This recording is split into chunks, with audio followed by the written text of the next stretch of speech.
স্মরণে বুয়েট ডিবেটিং ক্লাবের বিশেষ আয়োজন 7 অক্টোবরের সুলুক সন্ধান আবরাম হত্যাকাণ্ডের 1 বছরে আপনাকে সাদর আমন্ত্রণ জানাচ্ছি। আজকে 7 অক্টোবর 2020, ঠিক 1 বছর আগে অর্থাৎ 2019 সালের 7 অক্টোবর বুয়েটের শেরে বাংলা হলের ফাহাদকে ছাত্রলীগের কতিপয় সদস্য নৃশংসভাবে হত্যা করে। সে বর্বরচিত হত্যাকাণ্ডের 1 বছরের মাথায় দাঁড়িয়ে তাকাতে চাই। আমরা দেখছি প্রেক্ষাপট গুলো ভূমিকা পালন করেছে বুয়েটকে একটি মৃত্যুর উপত্যকায় পরিণত। আমরা এই মৃত্যু আমরা প্রথম ভাগ শেষ অর্থাৎ ক্যাম্পাসের এবং হলের কি পরিস্থিতি ছিল সেটা জানার একটা চেষ্টা করব, সেটা একটা বর্ণনা দেওয়ার চেষ্টা করব। আমি মনে করি এই বর্ণনাটি কাজে খুবই ভূমিকা পালন করবে। অর্থাৎ এখন কোনো যারা বুয়েটের অ্যালামনাই আছেন তাদের এক ভালো ধারণা থাকবে যে কি স্থিতিতে এখানে একটি হত্যাকাণ্ড ঘটতে পারে, এবং আমরা মনে ভূমিকা পালন করবে সেটি হচ্ছে যদি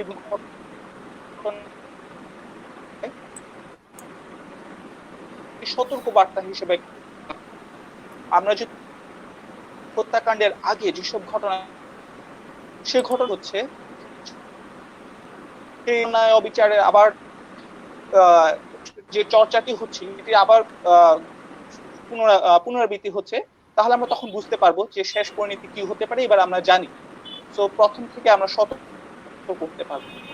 অনুষ্ঠানের দ্বিতীয় ভাগে গিয়ে আমরা যে কাজটি করব সেটি হচ্ছে আমরা যে প্রেক্ষাপটটি আমরা বর্ণনা করেছি সেই প্রেক্ষাপটের পিছনের কারণগুলো অনুসন্ধান করার চেষ্টা করব, অর্থাৎ বিশ্লেষণী দৃষ্টিতে আমরা দেখার চেষ্টা করব এই বুয়েটে মৃত্যু উপত্যকায় পরিণত হওয়ার পিছনে কার দায় রয়েছে, কার ভূমিকা বেশি, কিভাবে আমরা প্রতিরোধ করতে পারতাম, এই প্রশ্নগুলো আমরা উত্তর দিতে চেষ্টা করব। আজকে আমাদের সাথে আলোচনায় উপস্থিত আছেন শাহরিয়ার জামিল জিশান ভাই, থার্ড ছিলেন, বুয়েট ডিবেটিং ক্লাবের সহ সভাপতি ছিলেন। আমাদের সাথে উপস্থিত আছেন সারা ফানজুম দিশা আপু বুয়েট ডিবেটিং ক্লাবের সহ সভাপতি ছিলেন, আপুও 13 ব্যাচের বুয়েটের। আমাদের সাথে উপস্থিত আছেন মিরাজুল ইসলাম ভাইয়া 14 ব্যাচের স্টুডেন্ট ছিলেন এবং তিনি বুয়েট ডিবেটিং ক্লাবের সভাপতি ছিলেন। তার সাথে বর্তমান ছাত্রদের ছাত্র উপস্থিত আছে রহমান সায়েম, সে মানে 4th বর্ষে পড়ালেখা করছে, এবং আমাদের সাথে উপস্থিত আছে সত্যক, সে বর্তমানে 2য় বর্ষ অধ্যয়নরত, এবং পোস্ট হিসেবে আমি ফাহিম ফয়সাল, আমিও 4th বর্ষে পড়ালেখা করছি। আমি প্রথমেই ভাইয়ের কাছে চলে যাব, আমি জিশান ভাইয়ের কাছে জানতে চাবো এই যে বুয়েটে আপনার হত্যার ঘটনাটা কিন্তু কোনো বিচ্ছিন্ন কোনো ঘটনা ছিল না। দীর্ঘদিন ধরে কিন্তু দেখেছি যে বুয়েটের বা হলগুলোতে ছাত্র সংগঠন, বিশেষ করে ছাত্রলীগের একটি মাফিয়াতের মতো একটি শাসনতন্ত্র চলে এসেছে। লীগের অত্যাচার নির্যাতনের শিকার হয়েছে সাধারণ ছাত্ররা। পরিস্থিতিতে আমি একবারে সরাসরি জানতে চাই, আপনি যখন ক্যাম্পাসে ছিলেন আপনার অভিজ্ঞতা কি, ছাত্রলীগের সাথে আপনার কি ধরনের অভিজ্ঞতা হয়েছে, বা মানে ছাত্র রাজনীতির বিষয়টা আপনার জানতে চাই, মানে সেই সময়কার ঘটনা আপনার মুখ থেকে শুনতে চাই ভাইয়া। ধন্যবাদ ফাহিম ফয়সাল। আসলে যেটা হচ্ছে যে আমি স্পেসিফিক্যালি কথাটা বলার চাইতে একটু দূর থেকে বলা ভালো। সেটি হচ্ছে আমাদের ছাত্র লীগ তো আছেই, সেটা আমরা দেখেছি।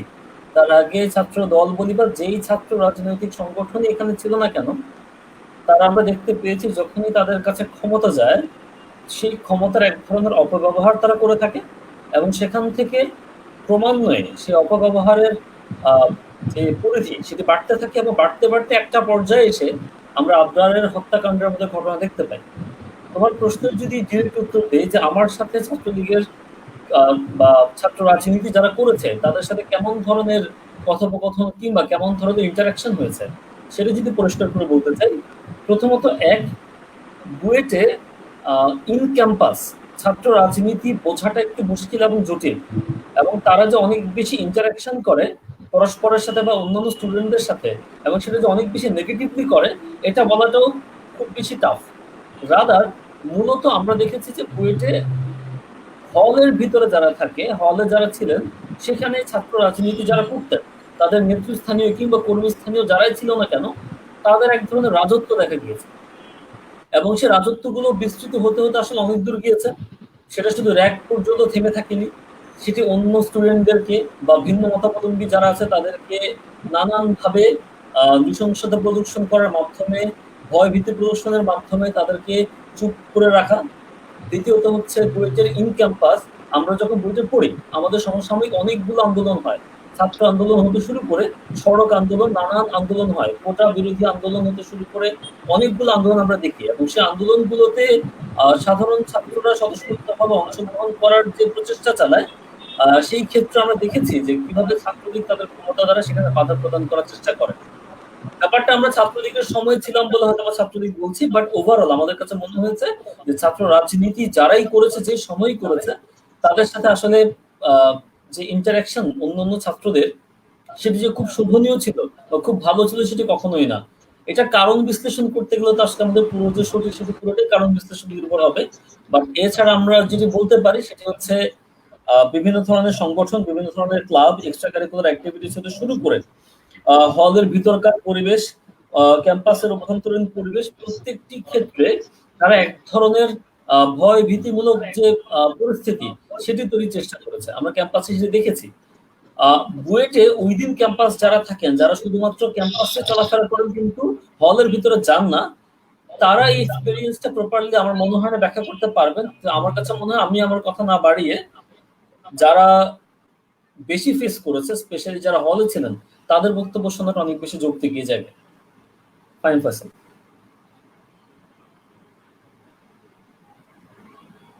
জিশান ভাই, আপনাকে ধন্যবাদ। আমাদের সাথে জয়েন করেছেন 12 ব্যাচের আবরার জাহিন নাফি ভাইয়া। আমি নাফি ভাইয়াকে আমাদের প্রোগ্রামে স্বাগত।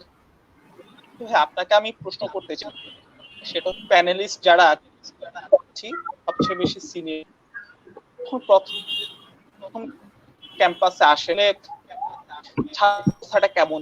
জানি যে যতই সময় গড়িয়েছে রাজনীতির সাথে, তার ছাত্র রাজনীতি আরো বেশি ব্যাপার, আরো বেশি দিক থেকে প্রথম তখন রাজনীতির যখন আপনাদের ক্যাম্পাস জীবন শেষ বছরে, যখন ছাত্র জীবন শেষ হয়েছে, এই সময়ের মধ্যে পরিবর্তনের হারটা আপনি কতটুকু বুঝেছেন, সেটা মানে আপনার বাস্তব অভিজ্ঞতাটা একটু জানতে চাই। আচ্ছা, থ্যাঙ্কস ফর হ্যাভিং মি। আমি আবরার জাহিন নাফি।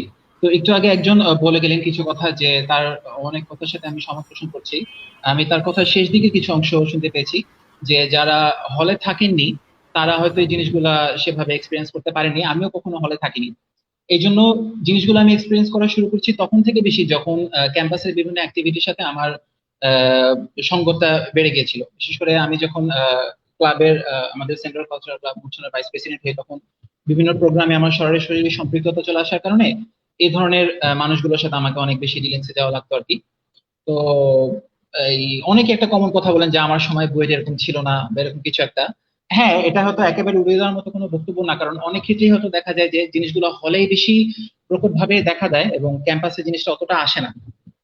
যতক্ষণ না পর্যন্ত ক্যাম্পাসে কোনো সব ছাত্রছাত্রীর অংশগ্রহণে কোনো অনুষ্ঠান বা আয়োজন হচ্ছে, এই জিনিসগুলা সবচেয়ে বেশি প্রকট ভাবে দেখা যায়। যে কোনো ধরনের ক্লাবের প্রোগ্রাম বা ব্যাচের প্রোগ্রাম, এই সময়গুলোতে ওদের উৎপাদ একটু বেড়ে যেত বেশি, সব জায়গাতেই কিঞ্চিত সেন্টার অফ অ্যাট্রাকশনে থাকার একটা চেষ্টা, আর বাদ বাকি অনেক কিছু। তো আমার খেয়াল আছে যে 26শে মার্চের প্রোগ্রামের সময় 2017 সালে খুব সম্ভবত, তো বরাবরের মধ্যেই সব ক্লাবের এক্সিকিউটিভ মেম্বারদের নিয়ে ডিএসডব্লিউ অফিসে একটা মিটিং হয়, যে ক্লাবে যেহেতু আলটিমেটলি প্রোগ্রাম গুলা অ্যারেঞ্জ করবে, তাদেরকে একটা অ্যামাউন্ট দেওয়া হয় যে এই অ্যামাউন্টের মধ্যে আমাদের কাজটা সেরে নিতে হবে। তো আলটিমেটলি যেটা দেখা যায় যে প্রোগ্রাম শেষ করার পরেও ওই পক্ষের নাম বলাই বাহুল্য, ওই পক্ষের কিছু মানুষজন এসে আমাদের রেসিডুয়াল কিছু টাকা থেকে গিয়েছে কিনা ওখান থেকে একটা ভাগ চাওয়ার তাদের একটা ব্যাপার স্যাপার থেকে যেত আর কি, একেবারে খাস বাংলা থেকে চাঁদাবাজি বলে আর কি। তো বিষয়টা যেটা, যে উৎপাত বেশি এক্সপিরিয়েন্স করা শুরু করেছি যখন, যেটা বললাম, ক্যাম্পাসের বিভিন্ন অ্যাক্টিভিটির সাথে জড়িত হওয়ার পর থেকে। তবে এমনিতেও হলের অন্যান্য বন্ধু বান্ধবের কাছে বরাবর মতো জিনিসগুলো শুনতাম, যে তাদের উপর জিনিসগুলো চাপিয়ে দেওয়ার যে বিষয়টা, বিভিন্ন ভাবে ভয়ভীতির মধ্যে রাখা, পুশ করাটা কোন একটা স্পেসিফিক গ্রুপের মধ্যে, যে মানে যাই হোক, এগুলো একেবারে টিপিক্যাল জিনিসগুলো অনেকদিন ধরে চলে আসছিল, কিন্তু অতগুলা মানুষজন দেখতো না, বাইরে আলাদাভাবে দেখা যেত না। কিন্তু ক্যাম্পাস থেকে, যে আমার বিশেষ করে ফাইনাল ইয়ারটা যেটা, তখন এই জিনিসগুলোকে আমার অনেক বেশি এক্সপিরিয়েন্স করতে হয়েছে, অনেক বেশি। বিশেষ করে নিরাপদ সড়ক আন্দোলনের সময় একটু ভোকাল থাকার কারণে আলটিমেটলি এটা হয়তো এখানে অনেকেই জানে আমাকে ছাত্রলীগের নেতাকর্মীদের দ্বারা ফিজিক্যালি অ্যাসল্টেড হতে হয়। শেরেবাংলা হলের সামনে ঘটনাটা ঘটে আর কি, ঠিক আছে। তো তাদের দাবি ছিল এটা নাকি কোনো একটা পার্সোনাল এজেন্ডা থেকে করা একটা ইস্যু। যদি আলটিমেটলি পার্সোনাল যদি হয়ে থাকে কোনো একটা মানুষকে ফিজিক্যালি অ্যাসল্ট করা কিভাবে জাস্টিফাই হবে সেটা আমি কখনোই জানি না। যাই হোক, ওরা এখনো আছে, আশেপাশেই আছে, ক্যাম্পাসে আসে কি আসে না আমার জানা নেই। তো এই প্রশ্নটা যেটা ছিল যে গ্র্যাজুয়াল কোনো আমি চেঞ্জ দেখেছি কিনা, আমার দৃষ্টিকোণ থেকে আমি হয়তো গ্র্যাজুয়াল চেঞ্জই দেখেছি, কিন্তু আমার দৃষ্টিকোণটা একটু বায়াসড এই কারণে, কারণ আমি শুরু থেকেই একেবারে ভিতর থেকে সবকিছু আগাগোড়া দেখানোর সুযোগ হয়নি। আমার লাইফের পার্সপেক্টিভে, আমার দর্শনের বিচারে আমি জিনিসগুলো গ্র্যাজুয়ালি চেঞ্জ হতে দেখেছি। যে এক সময় ওদের সাথে অতটা ইন্টারাকশনে যাওয়া লাগতো না, কিন্তু যখন থেকে আমার ইন্টারাকশনে যাওয়া লেগেছে তখন থেকে এই জিনিসগুলোর প্রভাব আমি অনেক বেশি অনুভব করেছি।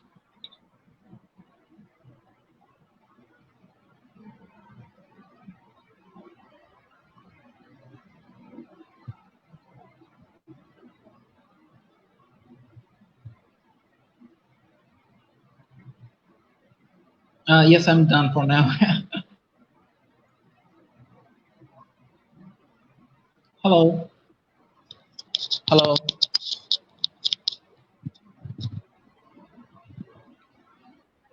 ফাহিম, তোমার কথা একটু ভেঙে হ্যাঁ ভেঙে হ্যাঁ, কথা আসছে। ভেঙে ভেঙে আসছে।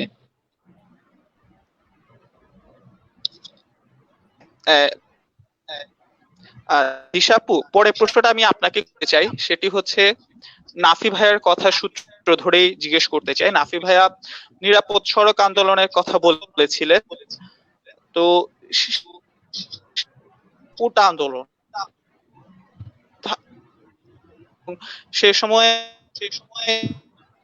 আমরা দেখি তাদের মধ্যে পলিটিক্যাল এবং নন পলিটিক্যাল একটা বিভাগ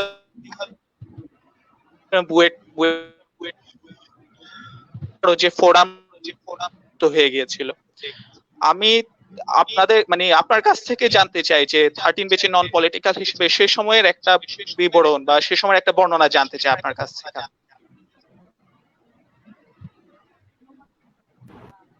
ধন্যবাদ ফাহিম। আমি একটু জিশান আর নাফি ভাইয়ের কথা থেকে আর কি কথাটা টানবো, যে যেহেতু আম, আহ, আমার আর কি পার্সপেক্টিভটা সবার থেকে অনেকটা ডিফারেন্ট হবে, এখানে যারা আছে তাদের থেকে ডিফারেন্ট হবে। কারণ দুইটা, একটা হচ্ছে আমি হলে থাকতাম না, এবং দ্বিতীয় হচ্ছে যে আহ, আমি মেয়ে হওয়ার জন্য অন্তত বুয়েটে মেয়েদের পলিটিক্সটা অনেক পরে এসছে, একদম আমরা যখন বের হয়ে যাচ্ছিলাম ওই সময়টা থেকে এসছে। তো আমি সিভিয়ারিটিটা এইভাবে করে দেখিনি।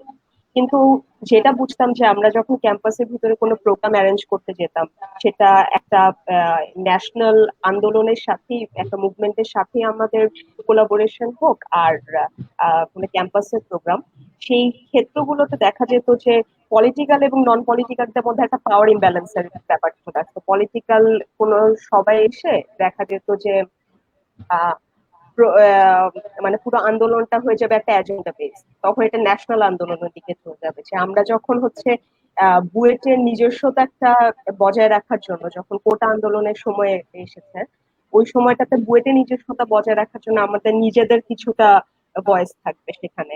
আমরা নিজেরা কিভাবে করে মুভমেন্টটা ডিজাইন করব, এবং সেটা আমরা কিভাবে করে আহ বাকি যে বাংলাদেশের ঢাকার ভিতরে যেসব বিভিন্ন আন্দোলনগুলো হচ্ছে সেগুলোর সাথে আমরা কিভাবে করে আমাদের একমত প্রকাশ করব, সেই জায়গাটা যখন আসে তখনই দেখা যায় যে আহ, আহ, আহ, মানে ছাত্র রাজনীতি বলতে গেলে, সেটা তখন ছাত্রলীগ, এই ছাত্রলীগের আলাদা একটা এজেন্ডা আছে, সে এজেন্ডাটাকে বাস্তবায়িত করতে হবে। এবং আমরা ওই কোটা আন্দোলনের সময়ও আমরা দেখা গেছে, এবং সড়ক আন্দোলনের সময় আমাদের আহ কথাটা বের হয়ে আসছে, আমরা আন্দোলনের সাথে, মেইন মুভমেন্টের সাথে আহ সহমত প্রকাশ করার আগে, একাত্মতা প্রকাশ করার আগে আমাদের অন্তত 1-2 দিন চলে গেছে শুধুমাত্র এতটুকু ডিসাইড করতে যে পলিটিক্যাল এটা কিভাবে করে ম্যানুফ্যাকচার করবে, পলিটিক্যাল কথাটা কিভাবে করে আসবে।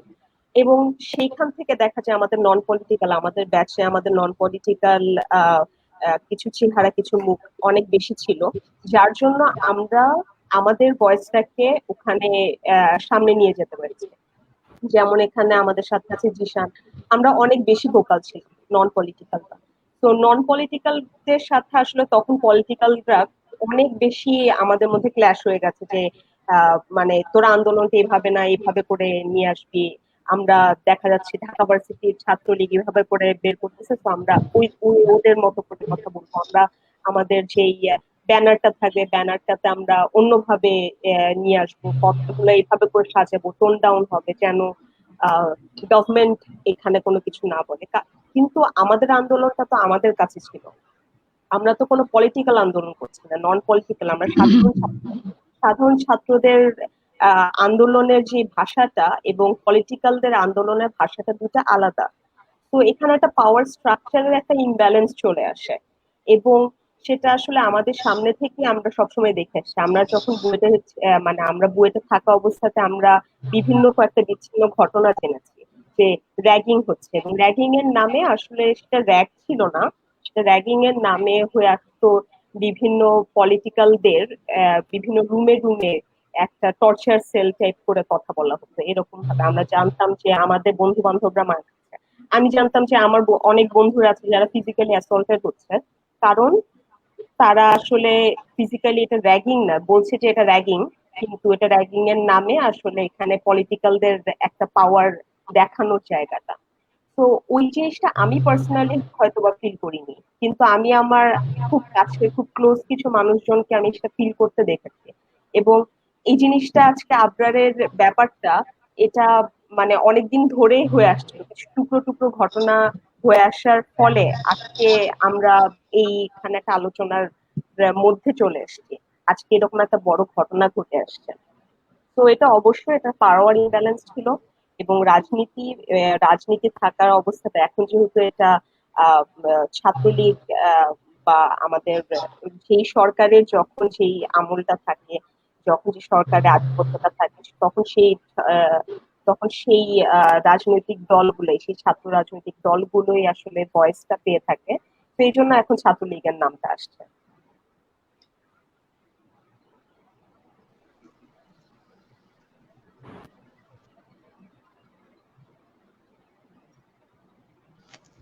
ফাহিম,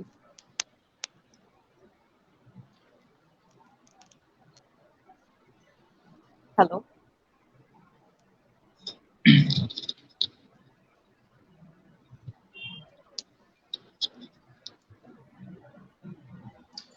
আমি একটু মিরাজুল ভাইয়ের কাছে চলে আমি এটা জানতে চাবো, সেটা মিরাজুল অনেক অ্যাক্টিভ ছিল আপনাদের বেচের সময়।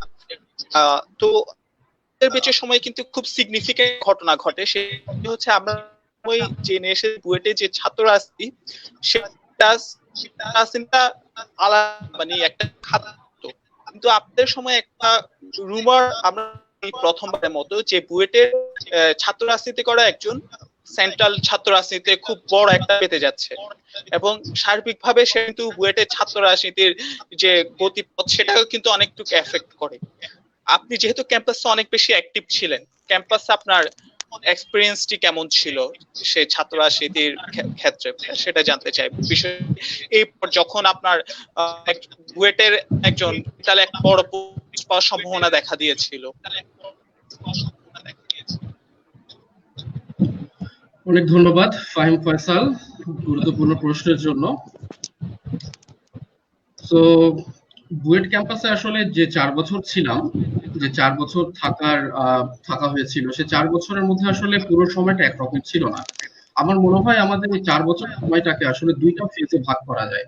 একটা হচ্ছে ফার্স্ট ইয়ার আর সেকেন্ড ইয়ার, প্রথম 2 বছর, আর দ্বিতীয় বিভাগে চলে আসে পরে 2 বছর, থার্ড ইয়ার আর ফোর্থ ইয়ার। একজন বুয়েটিয়ান তার ক্যাম্পাসকে ছাত্র রাজনীতির প্রেক্ষাপটে কিভাবে দেখে, এটা আসলে সম্পূর্ণভাবে ডিফারেন্ট হয় এই দুইটা ফেজের মধ্যে। প্রথম 2 বছরে কিন্তু ছাত্র রাজনীতির যে রোলটা, তাদের নিজের ব্যাচের বন্ধুদের যে কার্যক্রম বা তাদের নিজের ব্যাচের বন্ধুদের যে রাজনৈতিক কার্যক্রমে অংশগ্রহণ করা, এটা কিন্তু খুব বেশি পরিষ্কার হয় না। কারণ প্রথম 2 বছর আসলে ছাত্র রাজনীতির যে দলগুলো থাকে তা সেখানে আসলে মোটামুটি তারা তেমন কোনো পদ পায় না, বয়সে ছোট হওয়ায়, জুনিয়র ব্যাচ হওয়ায়। তো সুতরাং তাদের যে আসলে আধিপত্য, তাদের যে আসলে রাজনৈতিক আচার আচরণ, তাদের যে রাজনৈতিক ব্যবহার, এই জিনিসগুলো আসলে সেরকম ভাবে ফুটে ওঠে না, কিংবা সেরকম ভাবে আলটিমেটলি সবার চোখে ধরা দেয় না। কিন্তু আসলে এই জিনিসটা প্রকট হয়ে ওঠে যখন কিনা তারা সবাই থার্ড ইয়ার বা ফোর্থ ইয়ারের দিকে ওঠে। কারণ ফাইনাল 2 ইয়ারের দিকে শেষের দিকে দেখা যায় যে একটা ব্যাচের মোটামুটি গুরুত্বপূর্ণ পদে হল কমিটি গুলোতে সবাই সবাই পোস্ট পায় বা ব্যাচের পুরো মেইন ক্যাম্পাসে যে মেইন ছাত্র রাজনৈতিক দলগুলোর যে কমিটি থাকে সেখানে পোস্ট পায়, তখন আসলে তাদের অ্যাক্টিভিটি গুলো খুব বেশি প্রকট হয়ে ওঠে। তো আমাকে জিজ্ঞেস করা হলো যেটা আসলে ক্যাম্পাসের ধরনটা আসলে কিরকম ছিল, আমি ক্যাম্পাসটাকে কিরকম দেখেছি। আমি নিজে আসলে কথা বলতে আজকের আলোচনায় আমরা যে কয়জন আছি তাদের মধ্যে খুব কম মানুষই হয়তো বা আবাসিক ছাত্র ছিলেন। আমি নিজেও আবাসিক ছাত্র ছিলাম না, হলে থাকতাম না, কিন্তু আমার মাঝে মধ্যে হলে থাকা হয়েছে বিভিন্ন কাজে, বিভিন্ন ক্যাম্পাসের প্রোগ্রামের জন্য অথবা আরো অন্যান্য কারণে মাঝে মধ্যে আমার হলে থাকা হয়েছে। সো সেই সবকিছু মিলিয়ে যদি কিনা আমি বলি, মাঝে মাঝে মানে আলটিমেটলি মাঝে মাঝে শোনা যেত যে আসলে কোনো বুয়েটের কোনো ছাত্রকে জামাত শিবির সন্দেহে ধরে নিয়ে যাওয়া হচ্ছে এবং তাকে পেটানো হচ্ছে। এই কথাগুলো আমরা শুনতাম, আমরা কিন্তু হলে থাকতাম না, ঠিক আছে, আমরা নন রেসিডেন্ট হিসেবে যা শুনতাম আমি সেটাই বলছি, আমরা আমাদের হলের বন্ধুদের কাছ থেকে শুনতাম। তো আমি একদিন হঠাৎ করে শুনি, আমি তখন থার্ড ইয়ারে মনে হয়, যে আসলে আমাদের টার্ম ফাইনাল পরীক্ষা চলছিল। টার্ম ফাইনাল পরীক্ষার পরে আমাদের ব্যাচের কোনো একটা ছেলেকে, হয়তো বা মেকানিক্যালের হবে, আমাদের কাছে কোনো একটা ছেলেকে ধরে নিয়ে যাওয়া হয়েছে জিমনেশিয়ামে নিয়ে যেয়ে তাকে ইচ্ছা মতো পেটানো হয়েছে, এবং তার কারণ হচ্ছে সে হচ্ছে জামাত শিবির এই সন্দেহে। আমি আইডেন্টিটা ফাইনালি জানতে পারিনি ছেলেটা কে, ঠিক আছে। এরকম পরবর্তীতে আমি আরো অনেক ঘটনা শুনেছি যে হলের মধ্যে একজনকে পেটানো হয়েছে জামাত শিবির সন্দেহে, ছেলেটা হয়তো আমাদের ব্যাচের। এবং এই খবরগুলো কিন্তু আমার ডিরেক্টলি হওয়ার কথা না, কারণ আমি কিন্তু হলে থাকতাম না। এই কথাগুলো কিন্তু আসলে ছড়াতো হচ্ছে ইন্টারনালি, আমার কোনো কেউ যদি ভালো বন্ধু থাকতো, ক্লোজ কোনো বন্ধু থাকতো যে কিনা হলে থাকে, তার মাধ্যমে আমার কানে আসে, ঠিক আছে। সো আমার কাছে সবচেয়ে ভয়ঙ্কর লাগতো তখন এই জিনিসটা, র্যাগিং আর পলিটিক্যাল কারণে হচ্ছে কাউকে নির্যাতন করা, এই দুইটা জিনিসের মধ্যে কিন্তু বিস্তর ফারাক আছে, ঠিক আছে। র্যাগিং এ কিন্তু মোটামুটি আলটিমেটলি র্যাগিং এ আমরা পলিটিক ওয়াইজ আসলে র্যাগিংটাকে আলাদাভাবে ডিফাইন করতে পারি না, কারণ র্যাগিং এ দেখা যায় যে নন পলিটিক্যাল দুই একজন পার্টিসিপেট করে, র্যাগ দেয়, ঠিক আছে, সেটা একটা আলাদা কালচার, সেটা খুব বাজে একটা কালচার, সেটা নিয়ে আমরা অন্য একদিন কথা বলতে পারি। কিন্তু আজকে আমরা যদি ছাত্র রাজনীতি নিয়ে কথা বলছি, ছাত্র রাজনীতিকে কিন্তু র্যাগিং এর সাথে মেশালে চলবে না। আমরা দেখেছি কিভাবে আব্দুল ফাহাদ হত্যার পরবর্তীতে কিভাবে একের পর এক কনফেশন এসেছে, কে কোন হলে রুম বন্ধ করে কে কাকে পিটিয়েছে, কে কোন হলে টর্চার সেলে নির্যাতিত হয়েছে, এগুলো নিয়ে কিন্তু সবাই স্পিক আপ করেছে, সবাই মুখ খুলেছে। আমরা দেখেছি আব্দুল ফাহাদ এই যে গত বছর সেপ্টেম্বরে যে অক্টোবরে যে আলটিমেটলি অক্টোবরের 7 তারিখে যে হচ্ছে আব্দুল ফাহাদ মারা গেল, তাকে যে হত্যা করা হলো, এর পরবর্তীতে কিন্তু নভেম্বর ডিসেম্বর পর্যন্ত প্রায় 1 থেকে 2 মাস সবাই কিন্তু নিজেদের এই চাপা কথাগুলো কিন্তু অনেকে প্রকাশ করার সাহস পেয়েছে, ঠিক আছে। এবং সেই জিনিসগুলো কিন্তু বিচার করার জন্য বোর্ড প্রশাসন যাতে এগুলো বিচার করে এমন একটা দাবিও কিন্তু ছাত্রদের পক্ষ থেকে তোলা হয়েছিল। সো আমি যদি একটা প্রশ্নের সাথে একটু মিল রেখে উত্তর দিতে চাই, আমি যখন ক্যাম্পাসে ছিলাম আমার কাছে এরকম খবর আমার কাছে আসতো, আমি নিজে অবজার্ভ করিনি, কিন্তু খুব ভালো অথেন্টিক সোর্স থেকে আমার যে বন্ধুরা হলে থাকতো তারা মাঝে মধ্যেই বলতো জামাত শিবির সন্দেহে আমাদের ব্যাচের কাউকে না কাউকে পেটানো হচ্ছে। শুধুমাত্র ব্যাচমেট না, অনেক সময় কাছের অনেক জুনিয়র এসে বলতো যে ভাই ওই আমার যে থাকে আমার রুমমেটটা, সে রুমমেটটা ফেসবুকে হয়তো স্ট্যাটাস দিয়েছে, প্রধানমন্ত্রীর বিরুদ্ধে একটা কথা বলেছে, অথবা আওয়ামী লীগের বিরুদ্ধে কথা বলছে, অথবা এ ধরনের আরো কোন রাজনৈতিক সংগঠনগুলোর বিরুদ্ধে কথা বলছে। এর জন্য ওই হলের যে ছাত্রলীগের কমিটি, তার প্রেসিডেন্ট বা তার জিএস বা একদম বড় পদে থাকা যে মানুষগুলা টর্চার সেলে নিয়ে তাদেরকে মারধর করেছে, ঠিক আছে। তো এরকম কমপ্লেইন আসলে হলের যারা রেসিডেন্ট, ছোট ভাই বা বন্ধু, এদের কাছ থেকে আমি শুনেছি। তারা আমাদের কাছে এসে বলতো, আমার নিজের কানে শোনার যেহেতু আমার সৌভাগ্য হয় না, আমি কিন্তু হলে থাকতাম না, সৌভাগ্য বা দুর্ভাগ্য যেটাই বলি। এবং মানে আলটিমেটলি এটা শুধু জুনিয়রদের ক্ষেত্রেই হয়েছে যে সরকারের কথা বলা কিংবা কোন রাজনৈতিক দলের বিরুদ্ধে কথা বলার জন্য এরকম নির্যাতনের শিকার হওয়া, এটা জুনিয়রদের ক্ষেত্রে না, এমনকি এটা বন্ধুদের ক্ষেত্রে হয়েছে, আমার ব্যক্তিগত পরিচিত বন্ধু ক্ষেত্রে এটা হয়েছে, এটা এমনটা আমি জানি। সত্যি কথা বলতে এই কথাগুলো এক লুকানো কথা হিসাবে বুয়েটে ভেসে বেড়াতো, বুয়েটের বাতাসে এই কথাগুলো ভেসে বেড়াতো, কিন্তু এটা এমন একটা কথা হিসাবে ভেসে বেড়াতো যেটা কিনা খুব গোপন, যেটা কাউকে ওপেনলি বলা যায় না। এটা হয়তো বা কানে নিজেদের মধ্যে যখন গোপনে বন্ধুরা কথা বলে তখন বলতো, কিন্তু এটা নিয়ে কোনো পাবলিক প্ল্যাটফর্মে আলোচনা হতো না, ফেসবুকে কেউ লিখতো না।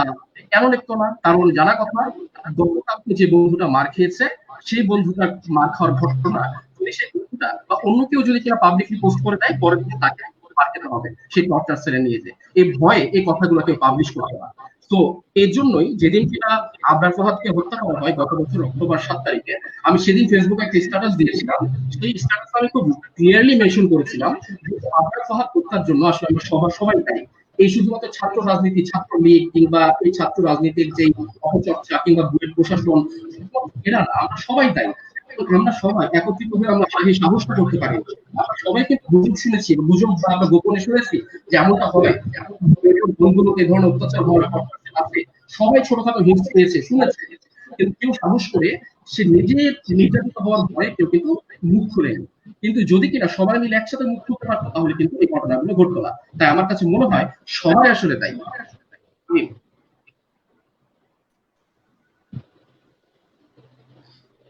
মিরাজুল ভাই, আপনাকে ধন্যবাদ। আমি এখন একটু সাইমের কাছে যাব। সাইমের পার্সপেক্টিভটা অন্য, কারণ আমি নিজেও আসলে হলে থাকি, আসলে একেবারে পুরোপুরি নিয়ন্ত্রণ আমরা দেখি প্রশাসন তাদের